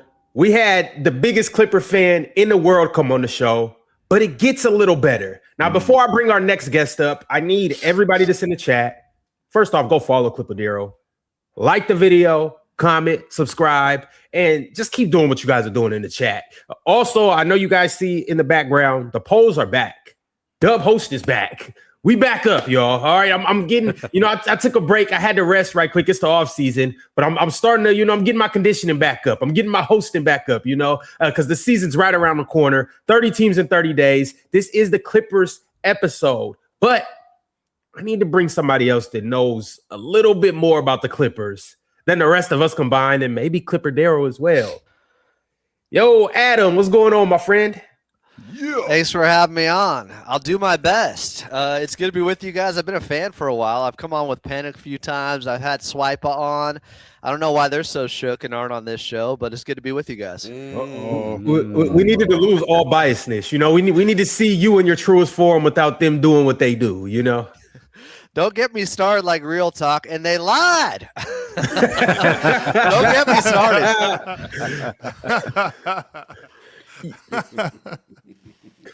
Yo, Adam, where are we going with this? Give it to me. Oh, yes. I want to start off hot right from the jump, man. But before we do that, can you let the people know where they can find you? I'm at Follow Adam A. Go to @Follow Adam A or the Clippers Talk YouTube channel, where I do Clippers shows virtually every day of the week. I call it 7 days a week of Clippers Talk. And as you can tell, there's been a lot to talk about off the court this season. Maybe we'll get into that as well. So it's been easy to fill those 7 days. Mm-hmm. Adam, I'm going to hold you to your word because I emailed you a couple times and I said, we're going to talk about these couple things. And if there's anything you want to talk about, feel free to. And he told me twice Ask me whatever. So we are dealing with the open book. So we do have some people that like to call out liars, especially in the Clippers organization. So Adam, I don't know what he's going to ask you. I don't know what Ox is going to ask you. Another guy who has been a Clipper fan for the last 4 years. Chill may have some questions. Damian, my friend right here, he is, he has a good background at asking people questions on the spot due to media credentials. But I want to start by asking you as an avid Clipper guy, what is something about the Clippers that the national media just kind of doesn't really talk about or gets wrong about you guys? I think that they don't have a culture still, that they haven't built up a culture. When you look at the past and how much they've dealt without having their superstars, Coach Lue doesn't get enough credit for having to deal with guys being out, his main guys, more than any other coach in the league over the last 6 seasons. And guys, they've had 15 straight winning seasons. That is the longest current streak in the NBA. That speaks to consistency. That speaks to a winning culture there. No, they haven't gotten over the mountaintop. Well, maybe if Kawhi unfortunately doesn't tear his ACL, they win it in 2021. And we're not having these conversations. You can't predict everything. There are certain things that are outside of your control.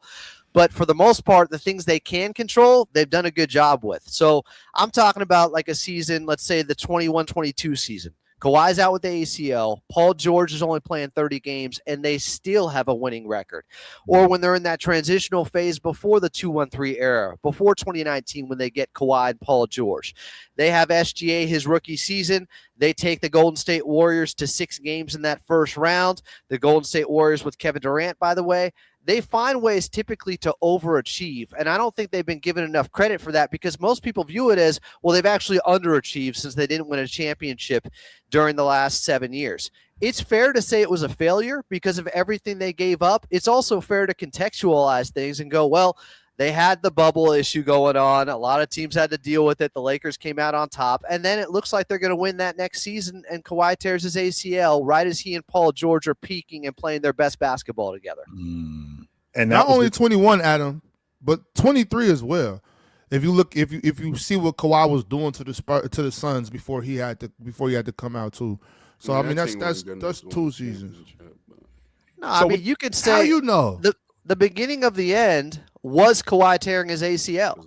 Like that had a ripple effect for seasons later on too, because then he has the knee swelling going on, then he tears the meniscus. Like all of that compounded because of that injury. I mean, fair. I think with the context added, it from 19 forward, I mean, the failure gets worse. It's a colossal failure when you add the context. I mean, there's context to certain years when you don't win, of course, but when you add the context of losing SGA, all of the draft capital lost in the Paul George deal. Oh, real talk. Were you saying that at the time? Were you saying, oh, this is a bad trade? SGA is going to turn out to be a 2-time MVP? Because I don't believe I heard a damn person say that once. In fact, I got who he was until 3 seasons ago. Excuse me. He asked me a question. Thank you. I wasn't on any public platform at the time. I did think it was a solid deal. Here's the thing, though. You didn't win. That was the goal. When you make moves like that, when you take big swings like that, you have to win. When LeBron James wanted the Lakers to trade all the young players to get Anthony Davis, we knew what time it was. And LeBron knew what time it was. He knew he had to get it done. And all COVID did saved that trade, y'all. Executed. No, we were the best team in the West before COVID. COVID saved y'all. We were the best team in the West before COVID. How come y'all wasn't? Y'all wasn't better than the Lakers. No, y'all wasn't. Y'all wasn't better than the Lakers. The Lakers are winning in 2020 regardless. Y'all wasn't better than the Lakers. Thank you. So stop. Thank you. So it is what it is. Y'all took a big swing. And I was here Goran and Bam George. Being hurt. We would have beat them. Are we sure the Lakers? Are you sure the Clippers are beating the Lakers in 21 too? I admit yeah, it's but a when failure. you look back and it's like, oh shit, SGA is now the MVP of the league. That makes it worse. When you look back now, you have no draft capital, and in fact, you all are helping the already deepest team in the league in OKC by being trash. That makes it worse. And now when you also you compound the player that you traded for and made all the moves for, is now has you under investigation. It makes it worse. Yeah, I'm not saying it's not a failure. I grade by what you knew at that time. I'm a process guy. Overall, good process leads to good results, but you can't predict everything. If they win in 2021, is it Lawrence Frank's fault that Kawhi tore his ACL? Should they have been able to predict that? Because if they won in 2021, we're not talking about SGA and all this. We're not worried about that if the Clippers have a championship under their belt. So why did they not win? Because of something outside of their control with Kawhi tearing his ACL. There's nothing you can do about stuff like that. You can't plan for everything. Y'all should have been competing in 2020 when y'all was getting walked down up 3-1. Hey, that's fine. If Doc Rivers doesn't have Montrezl Harrell guarding Nikola Jokic, that probably doesn't happen when Ivica Zubac is sitting right there. And you guys still wouldn't give you. Hey, if the Lakers aren't getting credit for a bubble championship, how much credit would they be giving the Clippers if their only championship came under those unique circumstances? Oh no, the only reason why the bubble ring gets discredited is because LeBron won it and the Lakers won it. That's why. If it was anybody else, it would get its full credit. But because LeBron and the Lakers won it, there is no way in hell if the Clippers' first ring came in the bubble that people would give them full credit. Are we sure the Clippers are beating the Lakers in 21? By the way, no. What if the Lakers were healthy that year? We started off with the best record in the league. Tell everybody. What if the Brooklyn Nets are healthy that year? Exactly. Exactly. We know it's a war of attrition in the playoffs. You need a lot of good luck along the way. You need some good fortune. But the Clippers have had, if it wasn't for bad luck, they've had no luck at all. Like that's all they get is bad luck, unfortunately. But the one thing that you keep saying, which is a constant, was the injury. The one name you keep bringing up, that was the post that was holding up the tent. That's the problem. Like, it wasn't a rotation guy. It wasn't a guy who was one of your better starters. It was your starter. And this is who you built this thing around. Well, what's the solution to that, though, Chill? Don't get Kawhi Leonard coming off an NBA Finals MVP? Like, what should they have done? After 21, when Leonard tore up his knee, it's time to move on. That's when that's when it was time to move on. This team, first and foremost, you in particular, as a Clipper guy, you heard all the reports about Kawhi Leonard and that knee issue. So when you got him, you knew that this window with him and Paul George was short, because Paul George was the same guy who had a screwed up shoulder when they lost in the Western Conference first round against that Damian Lillard led to the Western Conference Finals, Portland Trailblazers. So I got an injured Kawhi Leonard. And he's never had a shoulder issue since then. Right. Okay. He hasn't. But you know what? But the one guy who did continue to have knee injuries was your guy, Leonard. So you know that this window is short. So when he tears his knee up in 21, that's it. This is as far as we're going with this group, with this guy as our guy. But instead, you know what we're going to do? We're going to run it back. And then he blows it, and then he swells up again in the playoffs, and then he misses the playoffs. But nah, you're not going to get off of him. And then what you're going to do is you're going to keep going with him. We're going to keep rolling with this. And real talk, now where are we? We're in an investigation. That's where we are now. Oh, I could get to the investigation, but to act like, well, if you don't have Kawhi, you have all this money to spend elsewhere. No, they don't. They're still over the cap. Like, it's not like you just slot out Kawhi and then bring in somebody else because you let Kawhi go in 2021. It's not that simple under this new salary cap era. But see, Adam, that's where the problem is. The problem is that domino falls, and then the rest of the dominoes fall after that, because Kawhi Leonard is the post that's holding up the tent. He's the one who we built this whole thing around. When he goes, then the rest of this stuff is over. The rest of this stuff, now we got to move on from everybody. Because the reason why you got Paul George was because of Leonard. The reason why you got those other guys was because of Leonard. Now that Leonard is gone, who are we building this thing around? Because we damn sure ain't building it around Paul George. But instead, you decide to hold on to him, and you decide to keep moving with him. And how does that work? It doesn't. To be honest, who are they building this thing around without him is the question, though. Like, if you don't have Kawhi Leonard, what is your alternative? It's easy to point out what the problems are. It's harder to find the solutions in this case. Actually, I think betting on a guy who's a top 5 player when he's healthy, when he's healthy, he's a top 5 player. I've heard the conversations with you and Big Ox and Penn, the Kawhi defenders on this show. It's pretty tantalizing to have a player that good when healthy and to still say, but if we got him, we have a chance. Because in today's NBA, nobody's that reliable with their health. So you can say, well, Kawhi's even less reliable. Of course, that's fair. Of course, that's fair. But look at the champions and how fortunate you are in these playoff runs. It seems to be survival of the fittest most of the time. Sure. Now, with that being said, How bad does it look, or how bad is it when we see what SGA became? Like, how do you feel about that? When there wasn't signs that he'd be this, but there was some signs that he could be something. Even with the Clippers, there was some Doc Rivers comments, there was some teammate comments. How bad is it now for you when you look back at what he became? I don't put a ton into the Doc Rivers comments. I love Doc, but he's always defending things that happen, like blown 3-1 leads and acting like, well, he seems to be absolving himself of blame too often, even though I do love Doc and he's a great guy. SGA, look, it hurts. It hurts. It hurts. I hear this stuff all the time about SGA.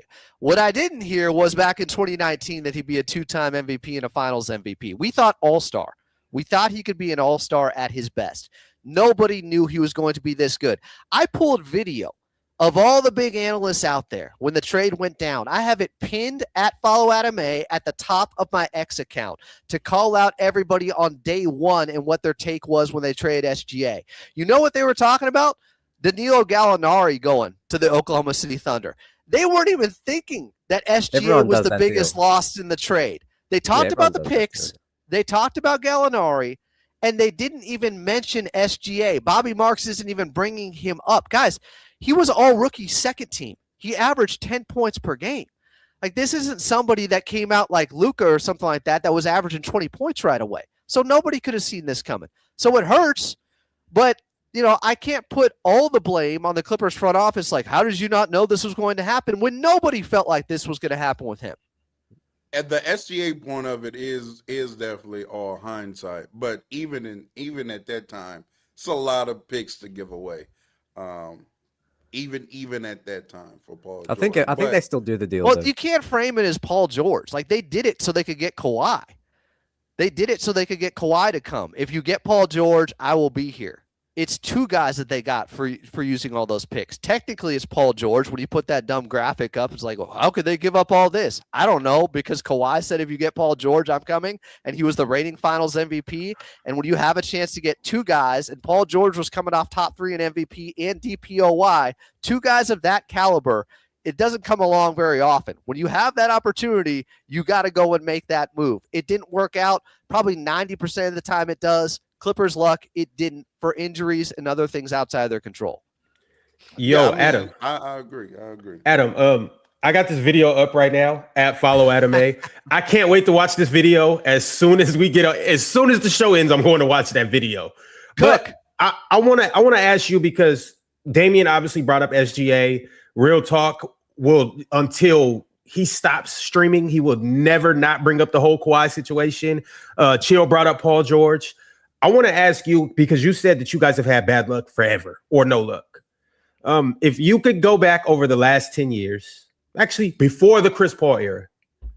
So before you guys get Chris Paul, what is the one thing? You have the Thanos Infinity Stones. You can go back, snap your finger, and change anything. What is the one thing you could change? This could be an injury. This could be you guys a trade, a free agent signing, whatever. What's the one thing you would change? Donald Sterling is out earlier. That's the one thing I would change. Get rid of the worst owner in sports, who had Clippers fans wearing paper bags over their heads at games, and that Sports Illustrated article that said worst franchise in all of sports. It's getting rid of Donald Sterling. Easily. You could say Danny Manning blowing out his knee was an issue. You could go back to Bill Walton before that with the foot injuries when they brought him over. But I'm saying, if ownership is the biggest advantage in sports, they were at a disadvantage for 45 years or something like that, having Donald Sterling. That is what it comes down to in the end. But we can get into new ownership and what's going on with the Pablo investigation versus the NBA investigation and all that stuff if you guys want to. I didn't see it in the notes, but I'm prepared for it. Yes. We have to talk about We can definitely talk about You don't got to tempt us with a good time. Yeah, this is the future of the Clippers. Who wants to ask away about this? Absolutely. This is the future of the Clippers. Like, so now, where are we when it comes to the Clippers? Where are we now? What do we do with this group? I think with what came out last Monday in that report from ESPN, which the NBA pushed back against a little bit, by saying there's significant inaccuracies in that ESPN report that was well sourced. We're talking Shams in there, Baxter Holmes, Ramona Shelburne, Bobby Marks, and they said the NBA didn't find any evidence of Steve Ballmer funneling money to Kawhi Leonard. And so a lot of people are thinking they're off the hook. The NBA has not made this final at all yet. We haven't heard from the NBA and their ruling on this. Sure. You can assume that the investigation is over by Wachtell Lipton and the NBA is just looking over the findings, and we're actually going to get some news coming up soon here. Maybe as soon as I get off the show, that's Clippers luck. But I think we're not out of the woods yet. We're not. But I will say this. All this has been framed by one guy in Pablo Torre. One guy has framed all of this and has colored the situation from his viewpoint. Nobody else knows what Wachtell Lipton found. So when people are saying, oh, the Clippers are getting off easy. Oh, it's because Steve Ballmer is the richest owner in North American sports and Adam Silver doesn't want to punish him.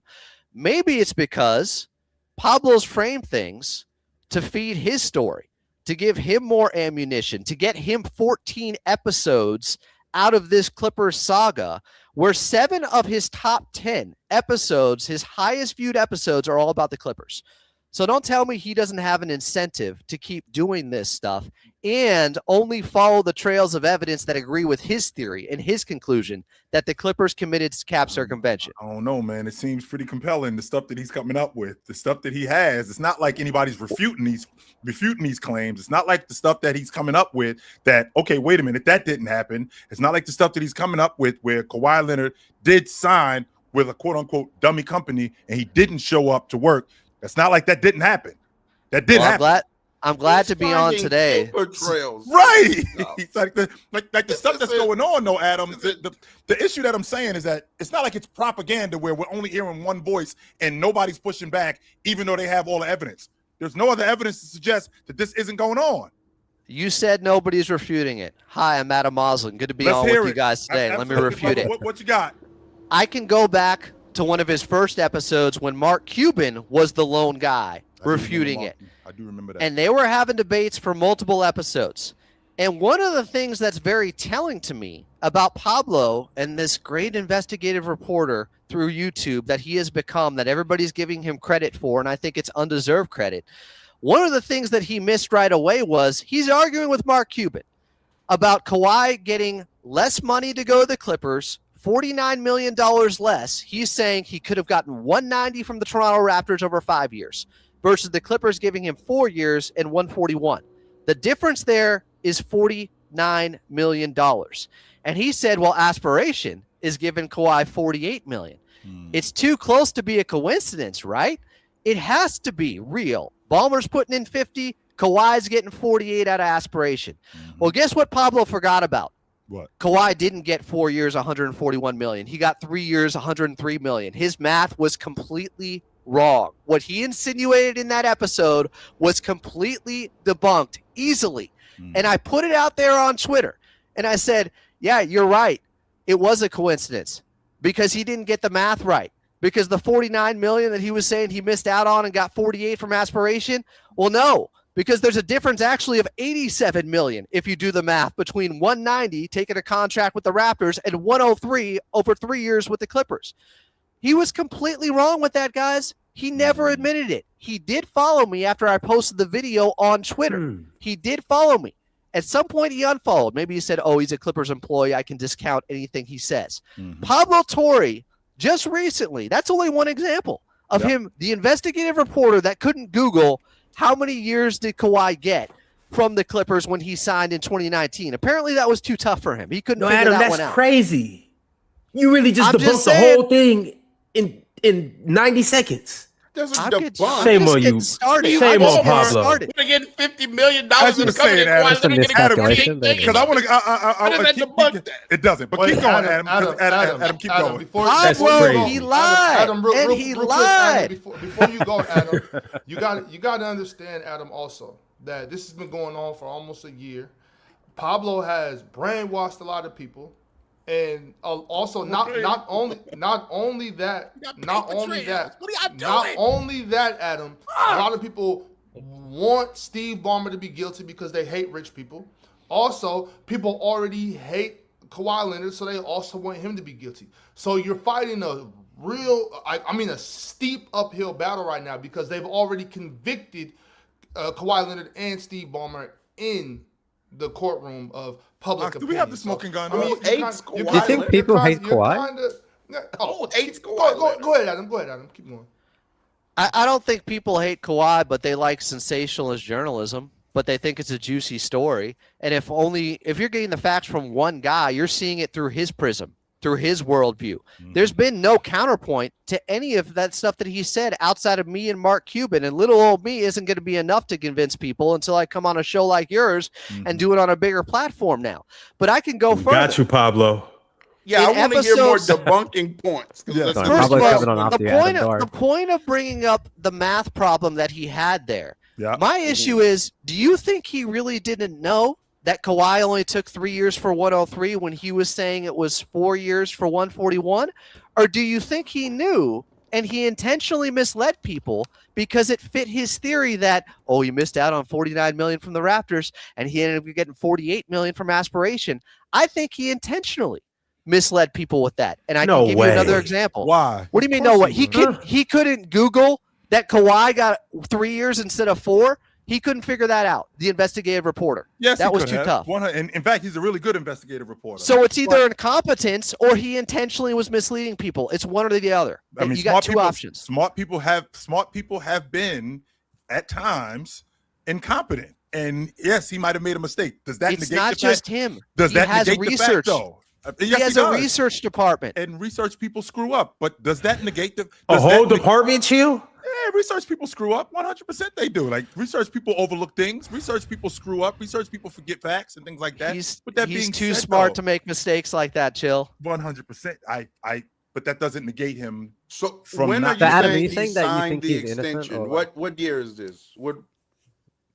2019. Look at the contract that Kawhi got with the Raptors. He said he got 4 years, 141, and he missed out on $49 million, which means that's why Aspiration had to give him $48 million, and he kept saying 49, 48, too much of a coincidence. Well, yeah, because he didn't get the 4 year 141. He got 3 years, 103. His math was completely wrong, and I think he knew it. I'm sorry, but when you have that many people working for you, you can't all make that same mistake. There's no way. So I'll give you another example. Episodes 13 and 14, the last two episodes with Pablo. He's talking about in episode 13 that now he's moved on to his theory about Daktronics and this Jumbotron company. And Aspiration is losing money, and they're falling apart. And in comes Daktronics. And now the Clippers are going to use money to funnel through them to get to Kawhi because Aspiration's no longer paying him in the year of 2023. He said it over and over again. He showed stock charts showing that Daktronics was low, and the Clippers saved them by getting them to use or to do their Jumbotron, the Halo board at Intuit Dome, as they're building the new arena. They gave $100 million allegedly to Daktronics to build that, and that saved the company, and therefore Daktronics would do anything for the Clippers, like circumvent money and funnel some of that money to Kawhi. Well, guess what? The very next episode, he reveals emails that say, actually, they had a relationship with Daktronics before Aspiration in the year of 2021. Time-stamped emails. He completely shifts from 1 week to the next. Episode 13 with Amin to episode 14 with David Sampson. He completely blows out an entire hour that he was pushing a narrative about 2023 when there were emails that he had the next week saying, no, it was 2021. So you could say, well, Adam, maybe he unearthed those emails during the 7 days between those episodes, even though he already said he took 11 months to research the Daktronics thing. Well, guess what else I found? In episode 13, he starts playing a video, and they're laughing about it because it's a Daktronics employee. And what does that Daktronics employee said? The Clippers had aspirations. And so they're having a good laugh about them saying aspirations. What a coincidence. He uses that word. That was the money they're originally using to funnel through. That was the company to funnel through money to Kawhi with. Well, guess what? He plays that video in episode 14. And if you kept playing the video that they're laughing about with the guy saying aspirations, that's a Daktronics employee, that same guy said they had a relationship in 2019, the Clippers and Daktronics. So wait a second. Why did he leave that out in episode 13? Well, because the entire episode is about, no, they had a relationship in 2023, because that's when Aspirations falling apart. That's when Daktronics comes in. And it's conveniently a timeline that works very well on people. One company out, the other's in. Why let this little detail about they actually knew Daktronics in 2019 get in the way of that? He knew the entire time that he pushed a 2023 narrative for an entire hour that actually they knew Daktronics back in 2019 because he had the video in episode 13 that he eventually shows in episode 14. Guys, he has been twisting the facts because anything that gets in the way of his narrative, he discards it. He lets it go. And nobody has checked him on it. And nobody's talked about it. And I'm glad to be on with you guys today to do that. Because I think this whole thing, and I can understand why it's so convincing, when it's one guy getting to frame this and nobody else pushing back or checking the facts on this. But when you are not showing the entire video because it interferes with your thesis in one episode, and then a week later you're willing to show it, to me that says it's a guy that is about the content and being able to have more episodes to draw it out longer and to milk this story because it's his #1 seller. That's what he has been doing here. And maybe his conclusion is right ultimately. Maybe the NBA finds that the Clippers did commit cap circumvention, but his reporting has been poor and has lacked integrity at times, and that's what I'm pointing out to you. And see, that's where the problem is. Okay, Ox, you are a man of justice in America. Absolutely. I might not have found the murder weapon, or the way I found the murder weapon might have been a little sketchy. I still prove you did it though. And it sounds to me like with Pablo, that's not how the American justice system works, too. You can't just no, it's absolutely not. You can't it's actually not. You can't just impede on my rights. You can't just barge in the house with no search warrant and grab all this stuff and then convict me. If you don't have a warrant to come and get this stuff, you're getting it tossed out of court. So like Adam said, that's the main thing for me. That's the main thing for me. That's always been the main thing for me. It's due process. Sure. The main thing for me is due process and make sure that this person doesn't get railroaded. Like you can be guilty, but you still deserve representation. You still deserve your rights to be, you still deserve your rights. This is America. So that's all I'm saying. You can't just railroad a guy and just say, oh, you know what? We hate Steve Ballmer. He had to do it. Like, okay, relax. Let's let this thing play out. Maybe if you just listen for a second, real talk. All I'm saying is let's not just let our imaginations run wild. Let's not just assume that Pablo has the best of intentions. Let's not just assume that everything he said is correct. Let's let it play out. Let's let everybody that is supposed to investigate, and let's not do the court of public opinion all the time. That's the main thing. Pablo, this is America. This is America. I don't care about Pablo's intentions. Oh, you care. I really don't. Oh, you care. I don't. You care, buddy. Cool. I'm looking at what he puts out, what he reports. And even if I were to agree with Adam that Pablo is dragging it for content purposes, sure, absolutely, fine. The hard evidence of finding that Kawhi Leonard's company is receiving money from Aspiration that's the smoking gun. He has a smoking gun. That's so all of the context. That's a leaky water pistol. No, it's not. It's definitely a leaky water connects you to this.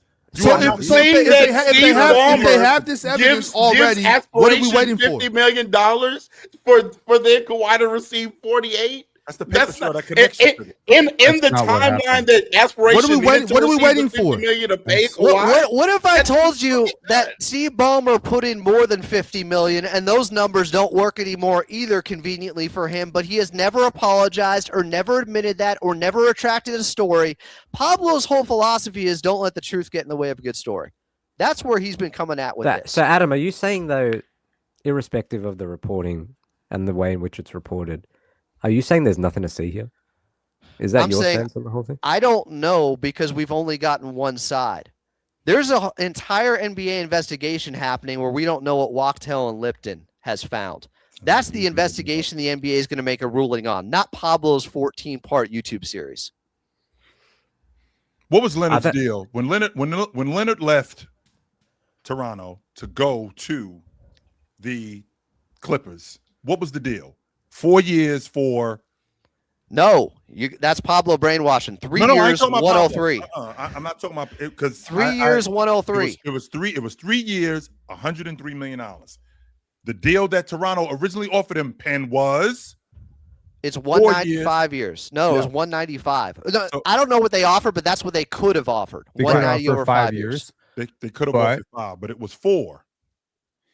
The Toronto Raptors have. All I want to know is what was the deal that they put on the table? The Toronto Raptors. What was the deal? Because he left close to $50 million on the table when he left Toronto. No, he left more than that. He left 87. If Toronto could offer 190 over 5 years and he takes 103 over 3 years, that's $87 million of a difference. But see, and everything really quickly, Penn, stay right there. Don't move, Penn. Stay right there. Really quickly, everything that you just said, he left all of that money on the table. Kawhi Leonard being not just a pro basketball player, but a business. And as a business, if I'm leaving $80 million on the table, I damn sure ain't leaving $80 million on the table. We got to make that money back. The New Balance money, I'm getting that money anyway. The Terminator money, I'm getting that money anyway. How are we going to make up the rest of this money? Now, he makes it up by getting contract extensions under a new salary cap that goes up. He never lost out on that money. If you look over the 5 years that he would have gotten with Toronto versus the 5 years he ended up getting with the Clippers and then on the extension, he actually made up more than 190 that he would have gotten with Toronto. Because that's what every player does now that's smart and bets on themselves. They take shorter deals typically so they can have that contract extension where you get back in as the cap is going up, and now you're taking up 35% of the salary cap. I'm with Real Talk. Like I don't really care how it's been reported or things of that nature. I actually care about the truth. Like same, I'm rooting for the truth.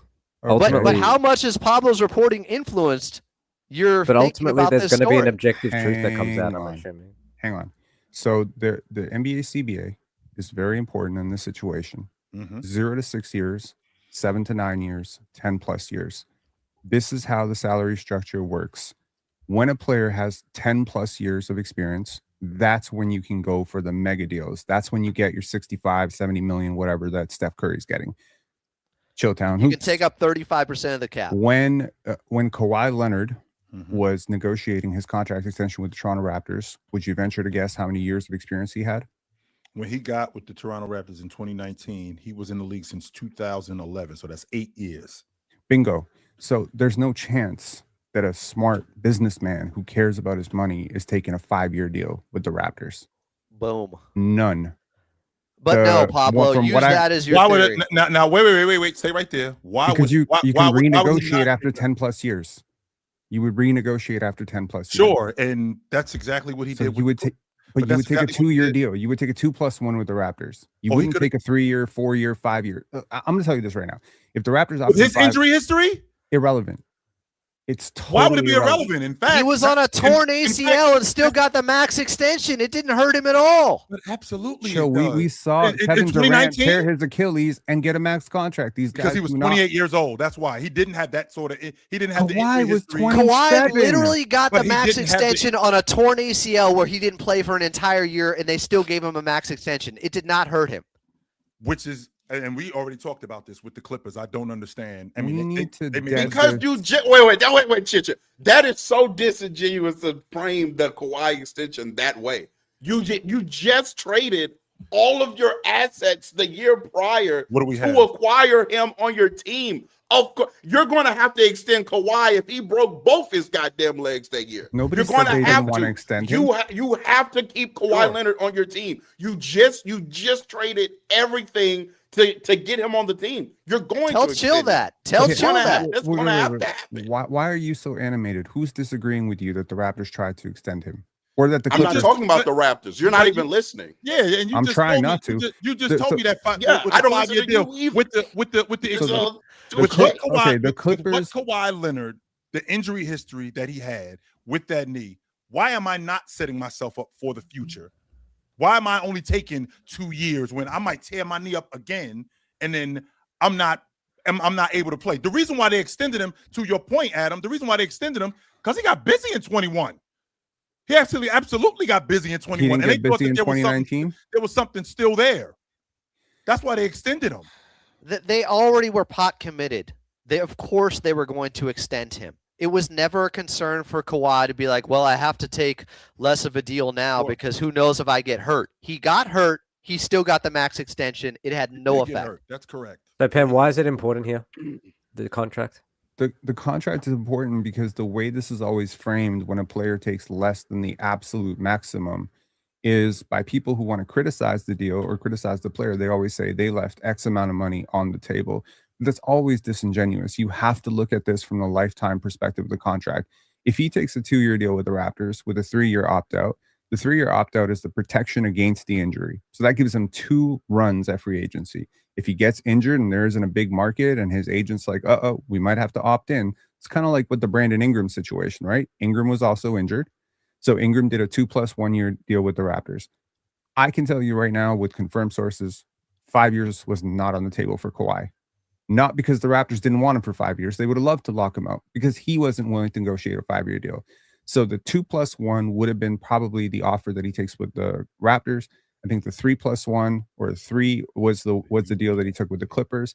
And so at that point, he renegotiates again. He enters free agency, obviously, with the ability to maximize his pay as a 10+ year experienced guy. He would get also optionality is big for a guy like Kawhi. Right. So again, the framing of this has always been a little bit weird to me. Like, he left this much money. Yeah, he left a little bit of money on the table with the Raptors. He didn't leave any money on the table. He ended up making more. He ended up making more over 5 years. And also, we're not even factoring we're not factoring the New Balance. We're not factoring the New Balance part. He wasn't going back to the Raptors. People like Penn have done 10 times more research on their subject than you have. I'm actually trying to give you credit, dumbass. So what I'm saying is, Penn and others in Toronto said Kawhi wasn't coming back to Toronto anyway. So to me, he's not even. You did. You said when he got there. You've said on the show when he got there, he was telling people. He told people, "I'm not coming back." I've also said when he went to free agency that he actually did consider coming back to the Raptors, but he didn't.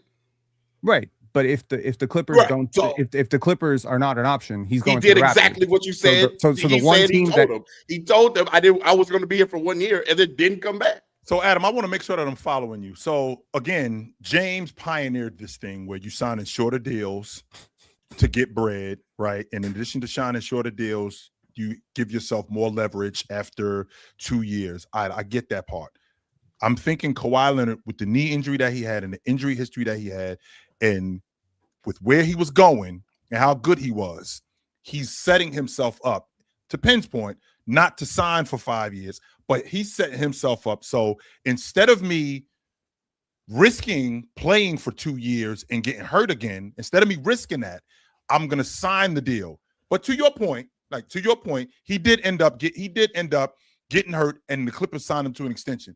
The reason why I think that they signed him to that extension was because, again, they still thought that there was something there.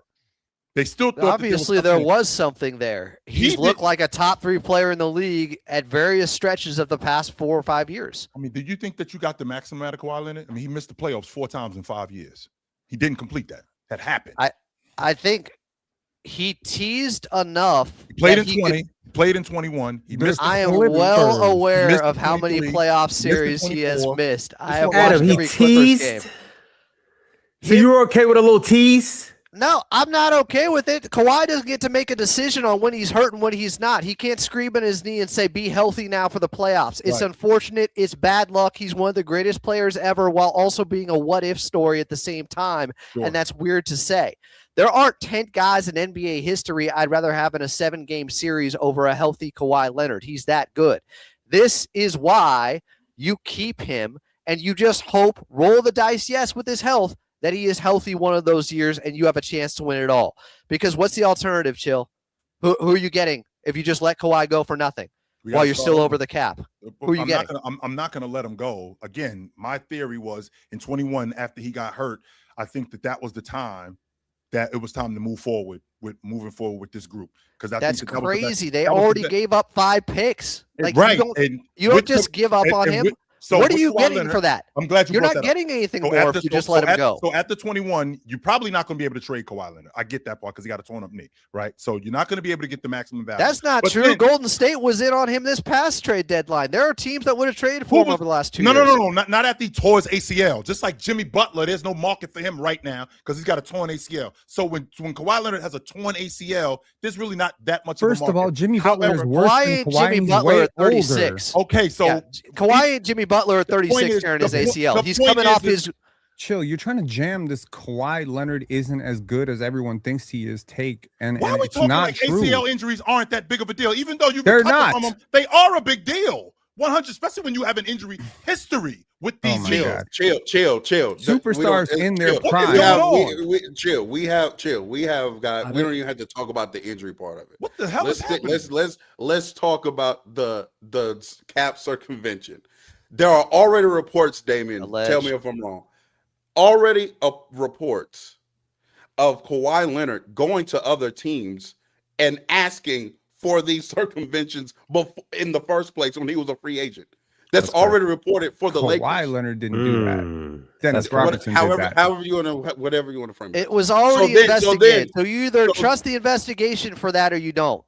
Was he doing 2019 was investigated. Was he doing that or not? Yes or no? Did his people do that? Yes or no? Look, agents and family members ask for things. Did he do that? Yes or no?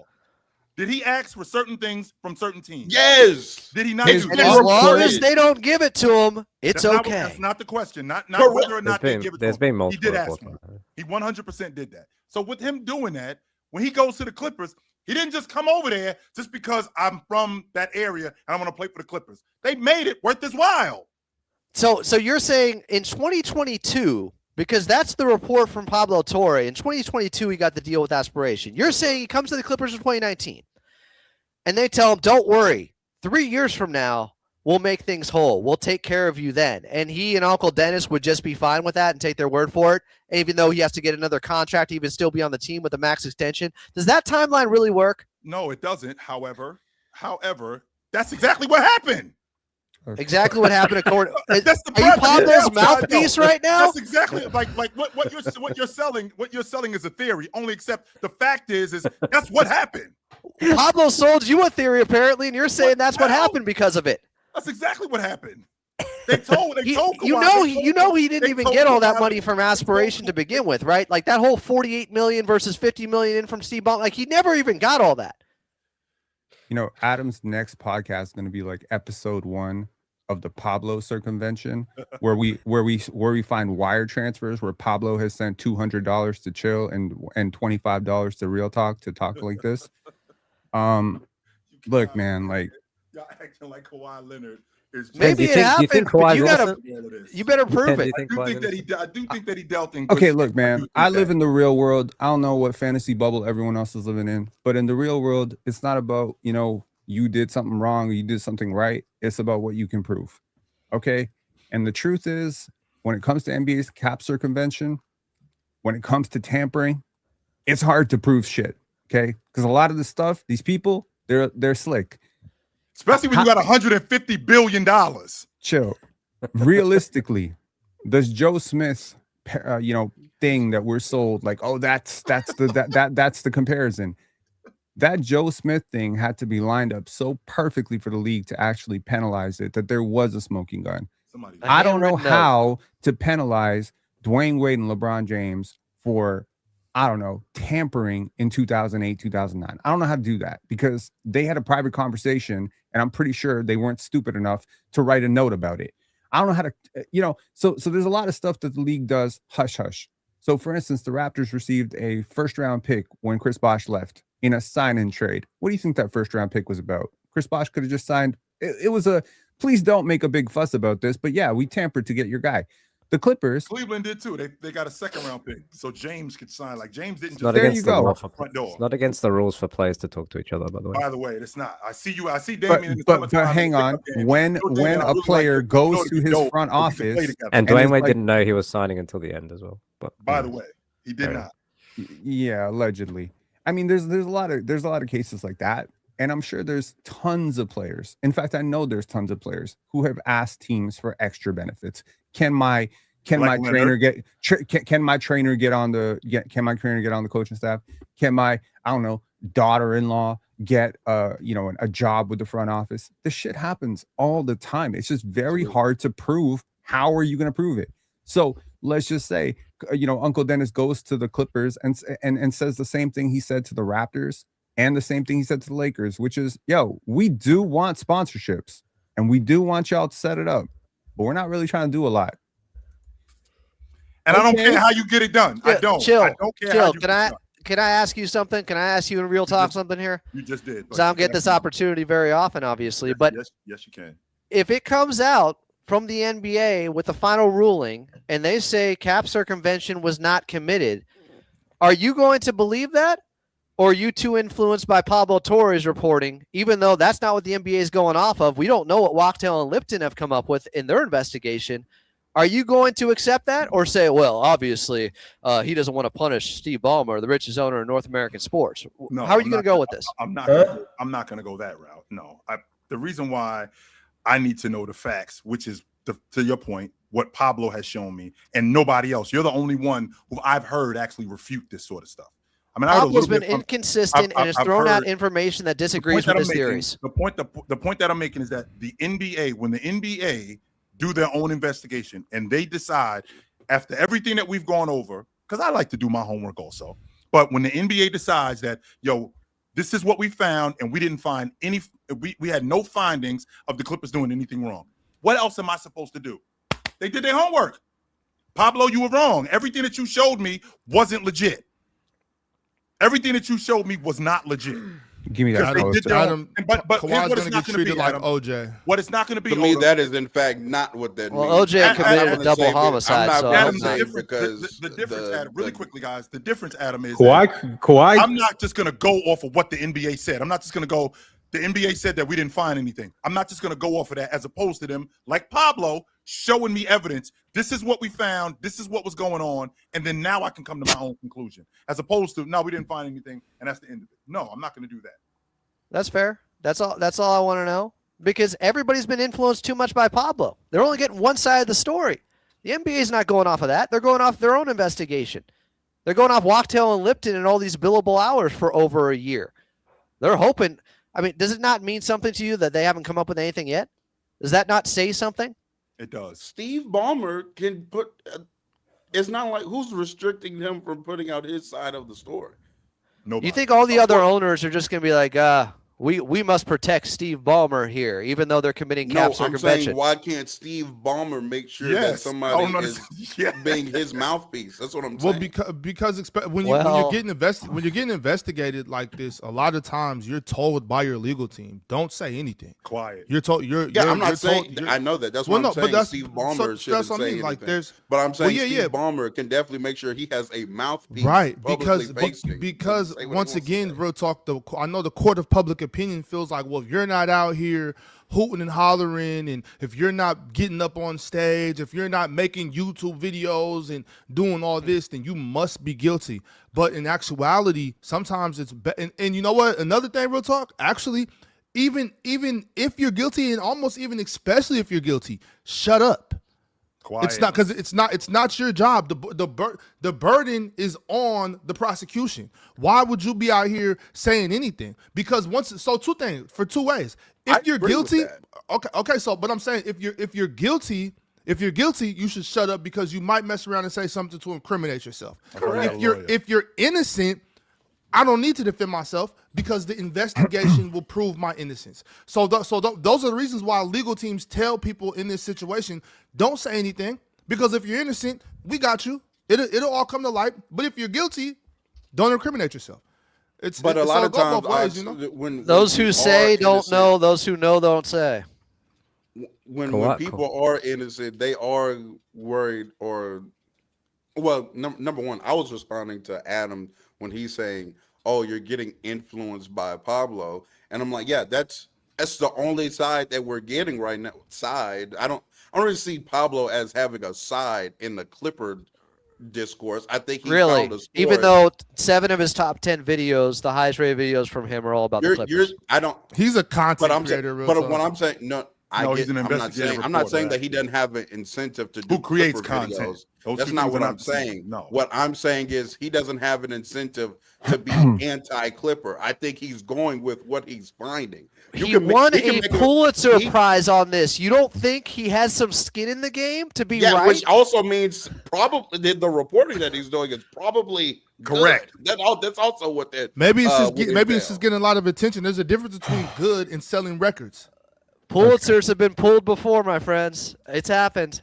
And let me tell you this, to your point, real talk, let me tell you this. Some people believe that report that came out from ESPN a week ago now, or 8 days ago, some people think that was coming from the Clippers side, that this was them pushing back. Penn believes that. Some people think that sourcing from the 4 ESPN or 5 ESPN reporters, that where they got that from was from the Clippers, and this was finally them trying to take control of the story a little bit. I don't know if that's true, but some people think that. Okay. But Kawhi's moving this offseason like he's in the spirit of intellectual curiosity. Nothing good has ever happened after I've talked about intellectual curiosity, but let me try. Suggestive framing is a very important thing. Chill, do you know that things connect most for people when you drop them 2 things and allow them to connect the 2 things? Let me give an example. A woman was murdered outside her apartment. Sources say she was seen arguing with her boyfriend 2 hours prior. Yep. You know what everyone says? I know what happened. But the 2 things are not connected. Pablo is the master of suggestive framing. The master. $50 million missing, $48 million found. Everyone connects the dot. They think they're a fucking genius. The truth is, it's just not, that's not reality. Okay. Now, I'm not saying the Clippers didn't do anything wrong. I'm not saying Kawhi's camp didn't do anything wrong. I'm not saying that. I'm just saying neither he nor the people who have taken everything he said as gospel are as smart as they want to pretend that they are. You know it's what just I've noticed, not Payne? true. It's What's up? But you know what I've noticed is that you have that example. Absolutely, real talk. I just kind of want to point something out.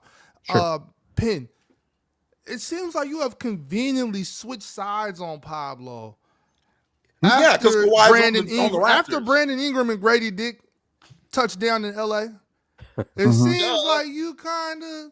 Maybe he just watched his last 2 episodes and realized Pablo switched up his story in 1 week. So this is the thing. Maybe No. Are we saying there's no validity to anything? Okay, so Pablo has done what, 14 episodes, right? I've done 9 on this. Okay, there's an entire playlist on my channel, so everything I've said is on record. This is going right back to like the first month of this coming out, and my first thought at that point was the Raptors should be compensated. And I was really mad at the Clippers in 2019 because they tampered all through 2018 to even get Kawhi there. Lawrence Frank was being sent to our games. They negotiated beforehand. I know that the Clippers were wrong for this, and I hope that Adam can kind of understand where I'm coming from on that one. The Pablo thing, I pushed back against you because you were immediately dismissive of it, and Ox specifically, like I think you were immediately dismissive of Pablo. Like, what does he know? What does he know? What does he know? And I said, yo, like he's done 10 months and 9 months of research. You've done 10 minutes of research. Like let's let this oxygenate for a second. Let's read the facts. In the first 4 or 5 episodes of Pablo's reporting, I feel like I was learning new things. The last 8, I feel like he's just regurgitating old shit. The sensationalism is getting really annoying to me. You know, it feels like Rhode Island FC. Look what's going on there. Yeah, like that to me, I was just like, I see through this bullshit. And then also, thankfully, over the last couple of months, I actually got in touch with sources closer to the situation. One from the Raptors side, one from a Western Conference team, and then one from the Clippers. And I got to see a different side of this from their side. And it's all 3 sides are kind of giving me a different side of what this happened. And then I was just like, oh shit, I think I see through the bullshit.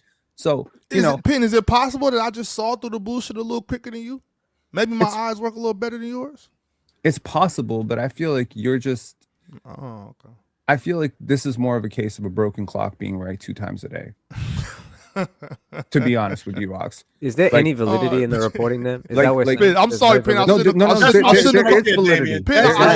have called you out for switching sides. My bad. That is a great question. But even going back to his example that he used earlier about the girlfriend boyfriend situation where the girlfriend ends up dead. Okay, if it's those singular facts, okay, maybe it's not safe to assume it's the boyfriend.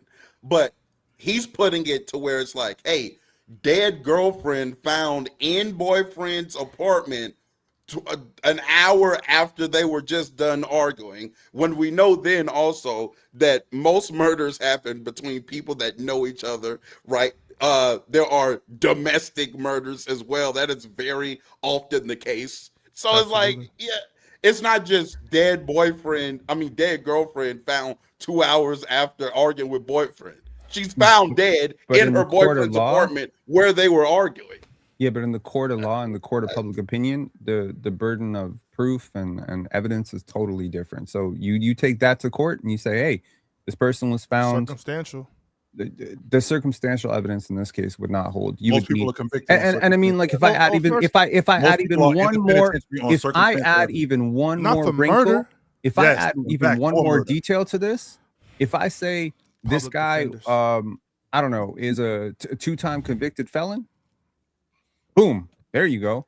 Does it matter? And both charges are domestic violence. My issue is what? But hey, it matters. What if the charge was possession? What if the charge was tax fraud? It doesn't matter. They'll just say, "Oh, he's a convicted felon," and people make up their own minds. I feel like I'm not talking rocket science here. We make up assumptions about people all the time based on the way people dress, the way people talk. We assume, right? You see somebody, dressed to the nines, you assume they have money. You see someone driving a Tesla, you assume they have money. You see someone driving a broken, Toyota pickup, from 1998, you assume they're broke. We assume things, right? Right. The reason why I'm adding it should be pointed out that circumstantial evidence is enough in this case. Direct evidence is not needed. It says in the CBA bylaws, if something can't be rationally explained, is the verbiage, that if there's a mountain of circumstantial evidence, they could nail the Clippers. So if they don't, that would tell you that there wasn't even enough circumstantial evidence. Forget a written note with Joe Smith direct evidence. And I will say this about Pablo, guys. I gave him a ton of credit throughout a lot of this. After episode 13, I was shook. I went live immediately after and was like, this does not look good against Daktronics. But when I see him switch up his entire story and leave out key information, when he had that video of the guy saying, no, we had a relationship in 2019, when he was saying it was all about 2023, now I have to say, okay, Pablo is intentionally misleading you at times and doing an entire episode that he knew was false, and he just let that happen. Well, and he told you, he pitched you all this stuff that he knew the entire time it was not true. I have to change my mind on him. So is it, do I have all the facts and I'm not reporting them the way you'd like me to report them, or I'm just misleading you totally? Is that what we're doing? Because I feel like— Is that what Pablo's doing? Yeah, I feel like he has all the facts, and what he's not giving you the facts the way you want them to be delivered. As opposed to he's not giving you facts. Like he's just straight up lying about stuff. I can't trust someone that will intentionally leave out key information that would go against their theory. For instance, when he's saying Raptors could give him 190, he got 141. He didn't get 141. He got 3 years, 103. But that didn't fit his theory of Aspiration is making up for the money lost there, and the numbers are too close. I can't trust somebody that's doing that. I can't trust somebody that is leaving out a video that he had the entire time in episode 13 because it went against his 2023 theory. That speaks to his intentions, does it not? Yes, it does. Yeah. Before we get to these super chats, though, I just want to go back and just be clear about the fact that my biggest thing was I don't care if Kawhi didn't plant no trees. Like that was what I was really pushing about. Like people were just so mad. Like he was supposed to plant trees, he didn't plant trees, so they gave him the money for nothing. And I was just like, there's plenty of guys, I don't care if he planted trees or not. There's plenty of guys that I've grown up with in college that had dummy jobs and they got paid for doing these jobs and didn't do one day of work. Right, chill, and that's what I was about. That was the big deal to me. Like, I don't care if you plant trees, but then in this space we have so much virtue signaling where people are like, well, that's just wrong. Like, you don't care, you don't care if you plant trees or not either. So that was the big deal for me. And also I was just like, well, if he's guilty, we'll see if he's guilty. Let's just relax. But the planting trees, I don't give a shit if he planted those trees or not. Honestly, and that was the big deal for me. But we do got super chats. Adam, of course, you're more than welcome to stick around for the whole show. I would have liked to have talked about the Clippers. That would have been nice, but we kind of got wrapped up in this other stuff. So that's unfortunate. Y'all didn't talk about the Clippers at all. We did. Yeah, we talked about them earlier. But anyway, as you were saying. we did for sure. Not as much as we talked about the Suns or the Jazz. 1, 2, 4, 3. QW fool. Completely unrelated. Here is my friend's top 5 players to watch of all time. Number 1, Sean Livingston. 2, Manu Ginobili. 3, Dwayne Wade. 4, Jason Williams. 5, Dennis Rodman. Who are your favorite players to watch? Adam, since you're a guest, let's go with you first. Who are your top? Who are your favorite players to watch? Give me a few. It's funny. I would always say this about Russell Westbrook. I love watching Russ, but I would never want him on my team because he's too chaotic. I like his spirit. I like his energy, but he was almost competitive to a fault at times. So I can't put him on there. But my favorite guys to watch, Magic Johnson got me into the NBA. Far be it from me to praise a Laker, but he's my favorite player all time because of the way he played out there and how unique he was at his position. I do love Kawhi. I loved him back when he was with San Antonio. I always liked him because of his commitment to defense and the way he transformed his game coming out of San Diego State. I never expected anything like that when he lost to Kemba Walker in, I think, the Sweet 16. I will also go with, give me Hakeem, Dream Shake. And he's more than just clips against David Robinson, by the way, in the Western Conference Finals, which everybody loves to show one move over and over again. Held Patrick Ewing under 40 and held Patrick Ewing under 40% in the NBA championship. Oh, yeah. I mean, they don't win in 7 games without that. And I will give Shaq some credit, though. He was better against Hakeem in the 95 finals than people ever give him credit for. You actually look at the head-to-head numbers. It wasn't so much about Hakeem killing him. It was the role players of the Rockets beating the role players of the Magic. So I'll go Hakeem in there. Tracy McGrady is one of my all-time favorites, and for 3 years, I thought he was better than Kobe Bryant until the injuries started to pile up. That was a real conversation we used to have in the early 2000s. It was a real conversation we used to have. You know what? Give me Alonzo Mourning because I loved Zoe in Charlotte, especially next to Larry Johnson, and maybe that's NBA Jam nostalgia since I got a cabinet behind me right here. But I used to use them a lot. And then I think I got one more here. I will go with. I mean, it's hard to ignore Steph Curry as one of my favorites to watch. I don't know what to do with that. There's nobody else like him. I'm going to miss the hell out of him when he retires in a couple of years. Okay, shout out to Steph, Zoe, Hakeem, T-Mac, all great players. Leaf Diggy, the Brim Reaper. I said it once. I said it a million times. Tomorrow, I'm here. When it comes to BK, I'm the ninja to call. Nobody is putting any stock. That's fine. But I'm frontlining for anything with Brooklyn name on it. We'll see about that. We'll see about the Brooklyn Nets. Yes, we'll 100% see about what's going on with the Brooklyn Nets. I've actually been told. I want y'all to understand that Leaf Diggy was so tired of the Nets, and the Nets were so sorry that he ran and moved to Texas. He had to get out of Brooklyn because the Nets were that bad. He did do that. He 100% did that. You can live in Brooklyn and still be a Knicks fan, you know. More people in Brooklyn are Knicks fans than Brooklyn Nets. Brooklyn Nets fan. I don't know what's that about. Definitely. Can it's you more that? Yeah. I mean, I've been to Brooklyn, so yeah, I mean, anecdotally, maybe used to be. I'm talking about now. Can you prove that now? Is that the same thing now? I mean, today? the Nets have only gotten worse over the last 3 years, so I'm assuming. I'm talking about hey, you know what? How about this? Let's prove it through players' choice. Public discourse. If you are a person from Brooklyn, how about this? Write us in the comments and let me know Is it more common to see a Knicks fan in Brooklyn, a Brooklyn Nets fan in Brooklyn, or an Orlando Magic fan in Brooklyn? Yeah, we don't have to do any of that.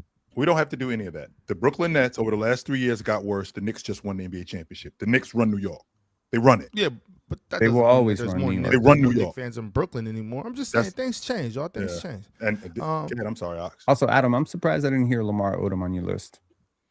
I love Lamar. The 6'9" walking mismatch, as Michael Thompson used to say on the Lakers radio station. I'm a big fan of Lamar, and I gotta watch his doc. Glimmer. He was like the only little glimmer of hope I felt like watching the Clippers in the early 2000s. Well, I like the knuckleheads. I like Darius Miles and Quentin Richardson. Those were my guys too. And I also love Sam Cassell on that 06 team. Sam Cassell is actually one of my favorite players of all time. I should throw him in there. I am. First sports guru. Stephen A just hates Kawhi. Kawhi weren't going to team up with Bron. He wanted to beat him. All made up narratives. The truth is somewhere else. That is a fact. There's no chance in hell Kawhi was ever going to go to the Lakers. What do you look like, Kevin Durant?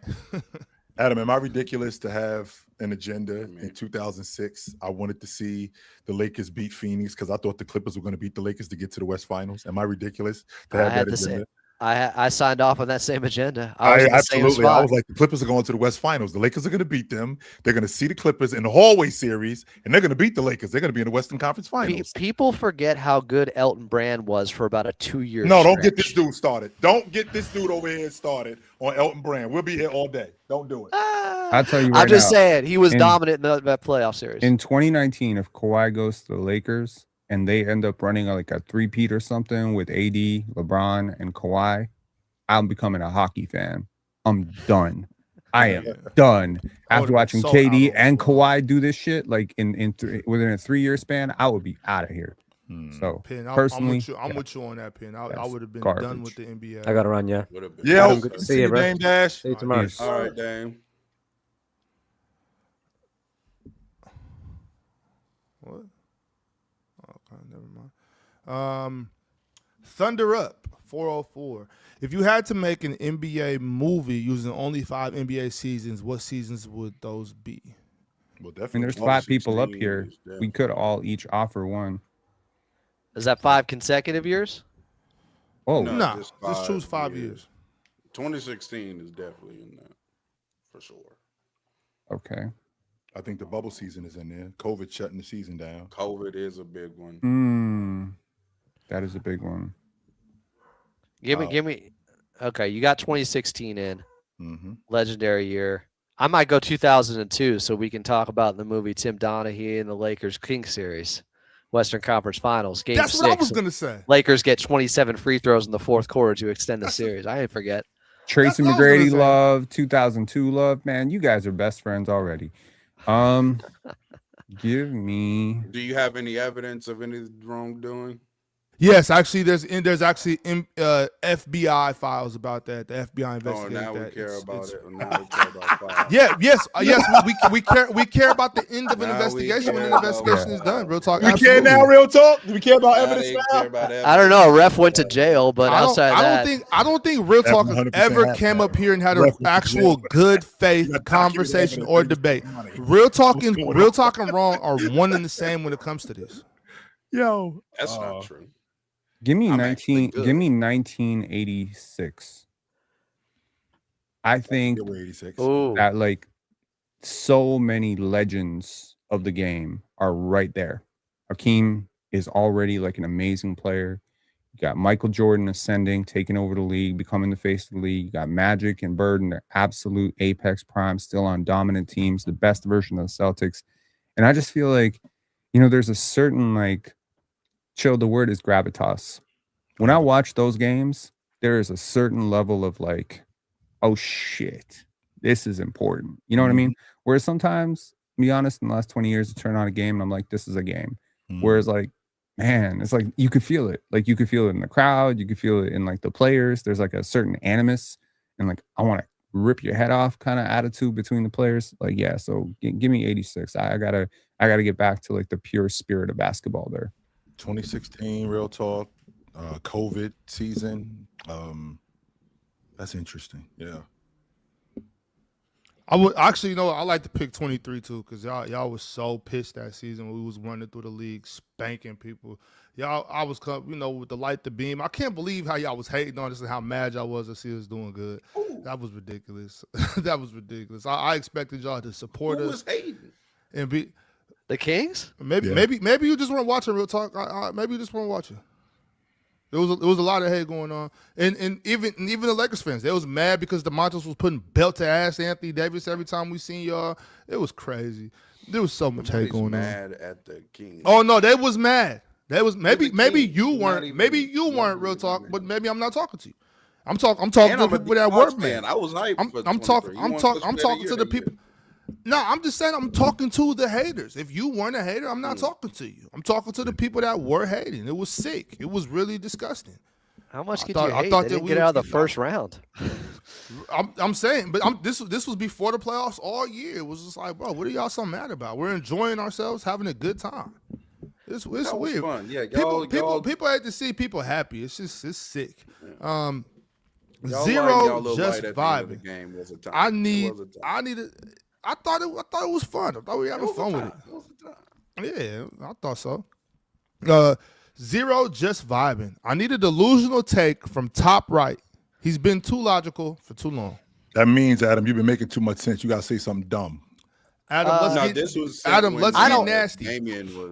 I don't think this is dumb, but I think a lot of people would think it is. I grew up watching David Robinson. I know how good he was before the back injury. I think David Robinson was a better player than Tim Duncan. Tim Duncan just got drafted into the perfect situation where he was born on third base, got to learn from David Robinson and a foundation he already built where San Antonio was averaging 55 wins per season before him. I think David Robinson was a better player than Tim Duncan. And this is a situation where sports are very circumstantial. Sometimes you get in the right spot. Kobe gets drafted by a team with Shaq. Magic gets drafted by a team with Kareem. Tim Duncan gets to come to a team with David Robinson. Why? Only because David Robinson got hurt the year before and they won 20 games. Hey, man. Listen, being good ain't good enough, Adam. You need some things to go your way. I'm just saying that's why we can't just go off of rings. We can't just go off. Some guys got it better than others. Where they start? There's so many cases like this in NBA history. Like if Shaq doesn't leave Penny and Penny doesn't break down, what are we talking about? I think if Stephon Marbury doesn't, there you go. I was just saying it. If Stephon Marbury doesn't leave Kevin Garnett, do they go further? Because like the best Wolves team that I saw was the one with Sam Cassell and Latrell Sprewell, and that was the furthest they went. So it's like, yeah, everybody needs somebody sometime, right? What if Sam Cassell didn't get hurt in that Western Conference Finals against the Lakers? They would have beat him and probably beat the Pistons. What if Tracy McGrady doesn't leave the Raptors in 2000 to go to Orlando? Because according to Kobe Bryant, we're like, yo, we seen y'all in the finals next year. So it's like shit. Like, and those two would have pushed each other, Tracy and Vince. Butch Carter, who was coaching the Raptors back then, he felt very strongly that Tracy McGrady's body was not ready to handle the major minutes increase that he wanted. And then he goes to Orlando. He gets all the minutes he wants because Grant Hill gets hurt. What if Grant Hill doesn't get hurt and Tim Duncan joins because Doc Rivers decides to let Tim Duncan's wife on the plane? I mean, there's so many of these. Like, do you realize, like, if Grant Hill doesn't get hurt, Tracy McGrady is who we all saw in 2002, 2003, and Duncan shows up? Tracy McGrady is the leading scorer on probably a 68-win team in one of the weakest eras in NBA history. No offense to 2002, 2003, 2004. That was a little bit depleted. They probably win a championship. Maybe. You talking about Tracy McGrady, very different. Yeah. Duncan's on I like it. Tracy doesn't average 32 points a game. Oh, he's still averaged 30. Like, you got to go back and watch that Tracy McGrady. Hypotheticals, I love them. We'll never know. I think it's great that things worked out the way they did. Sheep 1324. I'm sorry, Ox, but if before the Denver episode, everyone can miss that except for Swiping and Real Talk. Cinema will be made. I guess El Host can be in the corner. Yeah. I don't feel the need to be up here for a Denver episode. I mean, they're mid. Because they lied? And they're mid. There's nothing really to talk about. They're mid. They're going to be a top 3 team in the West. I think they are. They're not a top 3 team in the West. That's incorrect. We'll see. Ads mid 22. Is versatility more valuable for a big than rim protection? AD is far worse at the rim than Wemby and Gobert, but does his versatility make him better? Versatility is very important. Okay. Is versatility more far valuable worse for a is big? Cap anyway. What year are we talking about? Far worse is just not true. Real talk. He is not a far worse rim protector than Rudy Gobert. No, he is not. That's just not true. In Gobert and Wemby, you're talking about two of the 5 greatest shot blockers in NBA history. So let's just, unless you're putting Anthony Davis in the top 5, yeah, like if he's 8th, okay, just it's because far worse than second. Well, just because I'm not, no, we don't have to do this. Numbers. But Anthony Davis is an awesome defender. But I think he makes up a ton of his value because he's much more switchable. Rudy Gobert doesn't clear him as a shot blocker. That's just not true. No, he doesn't. I don't think he clears him as a shot blocker. I think he's a better shot blocker than him. Okay. I don't think he clears him. No. It's not significant. No. It's hard to say. We haven't seen AD play enough lately, unfortunately. AD completely took the paint away in 2023 in the playoffs. Completely took it away from Memphis and Golden State. I'm actually curious about this myself. He was dominant. Gabe Too Funny says, and Gabe Too Funny's been a member for 31 months, y'all. Shout out to Gabe. Appreciate you holding it down. But he wants to say, by Real Talk's logic, KD ruined the Nets. I mean, you could argue that. Sure, go ahead. Are the Nets under investigation? No. Nah, the Nets, they got those good lawyers. They are under the bridge, though, Real Talk, because they're at the bottom of the East. They are that, though. Well, I ain't saying nothing. Can I just say that accusations do not equal guilt, unlike how some people are presenting it here with the Clippers? Yo, would you believe that? On their career, Anthony Davis technically is a better shot blocker than Rudy Gobert. I don't understand why what the fuck? Yes. I'm shocked. Yes. I don't know what y'all sleep on. I don't know what y'all problem is with Anthony Davis. I don't have a problem with him. I'm just surprised that he has the greatest players of all time. I can't believe y'all. There was so many possession. times in the past couple seasons where y'all made me defend Lakers, and I did not enjoy that part. But I had to defend Anthony Davis so much on this platform. I don't understand why. Per possession, they've averaged the exact same number of blocks.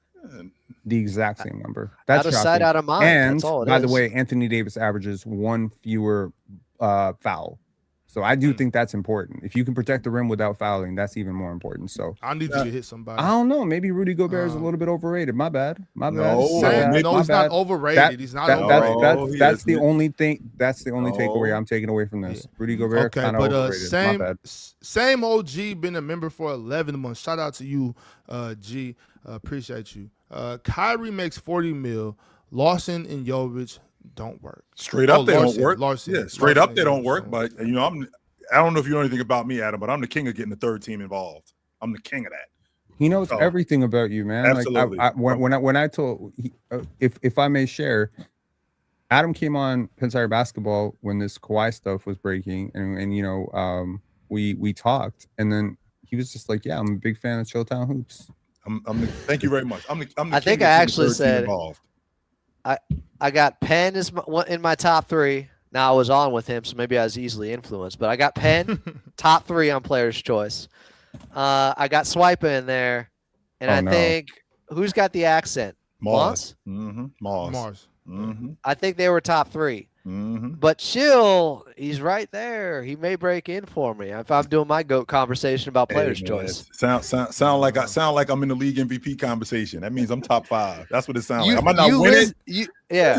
I might not win it. You were open to my argument about Pablo. Yes, sir. That went a long way with me. I'm not gonna just shut it down. That's fine. Penn coined it as really quickly. Penn coined it as intellectual curiosity. I need to understand where we're going here. That's all. I've always been that way.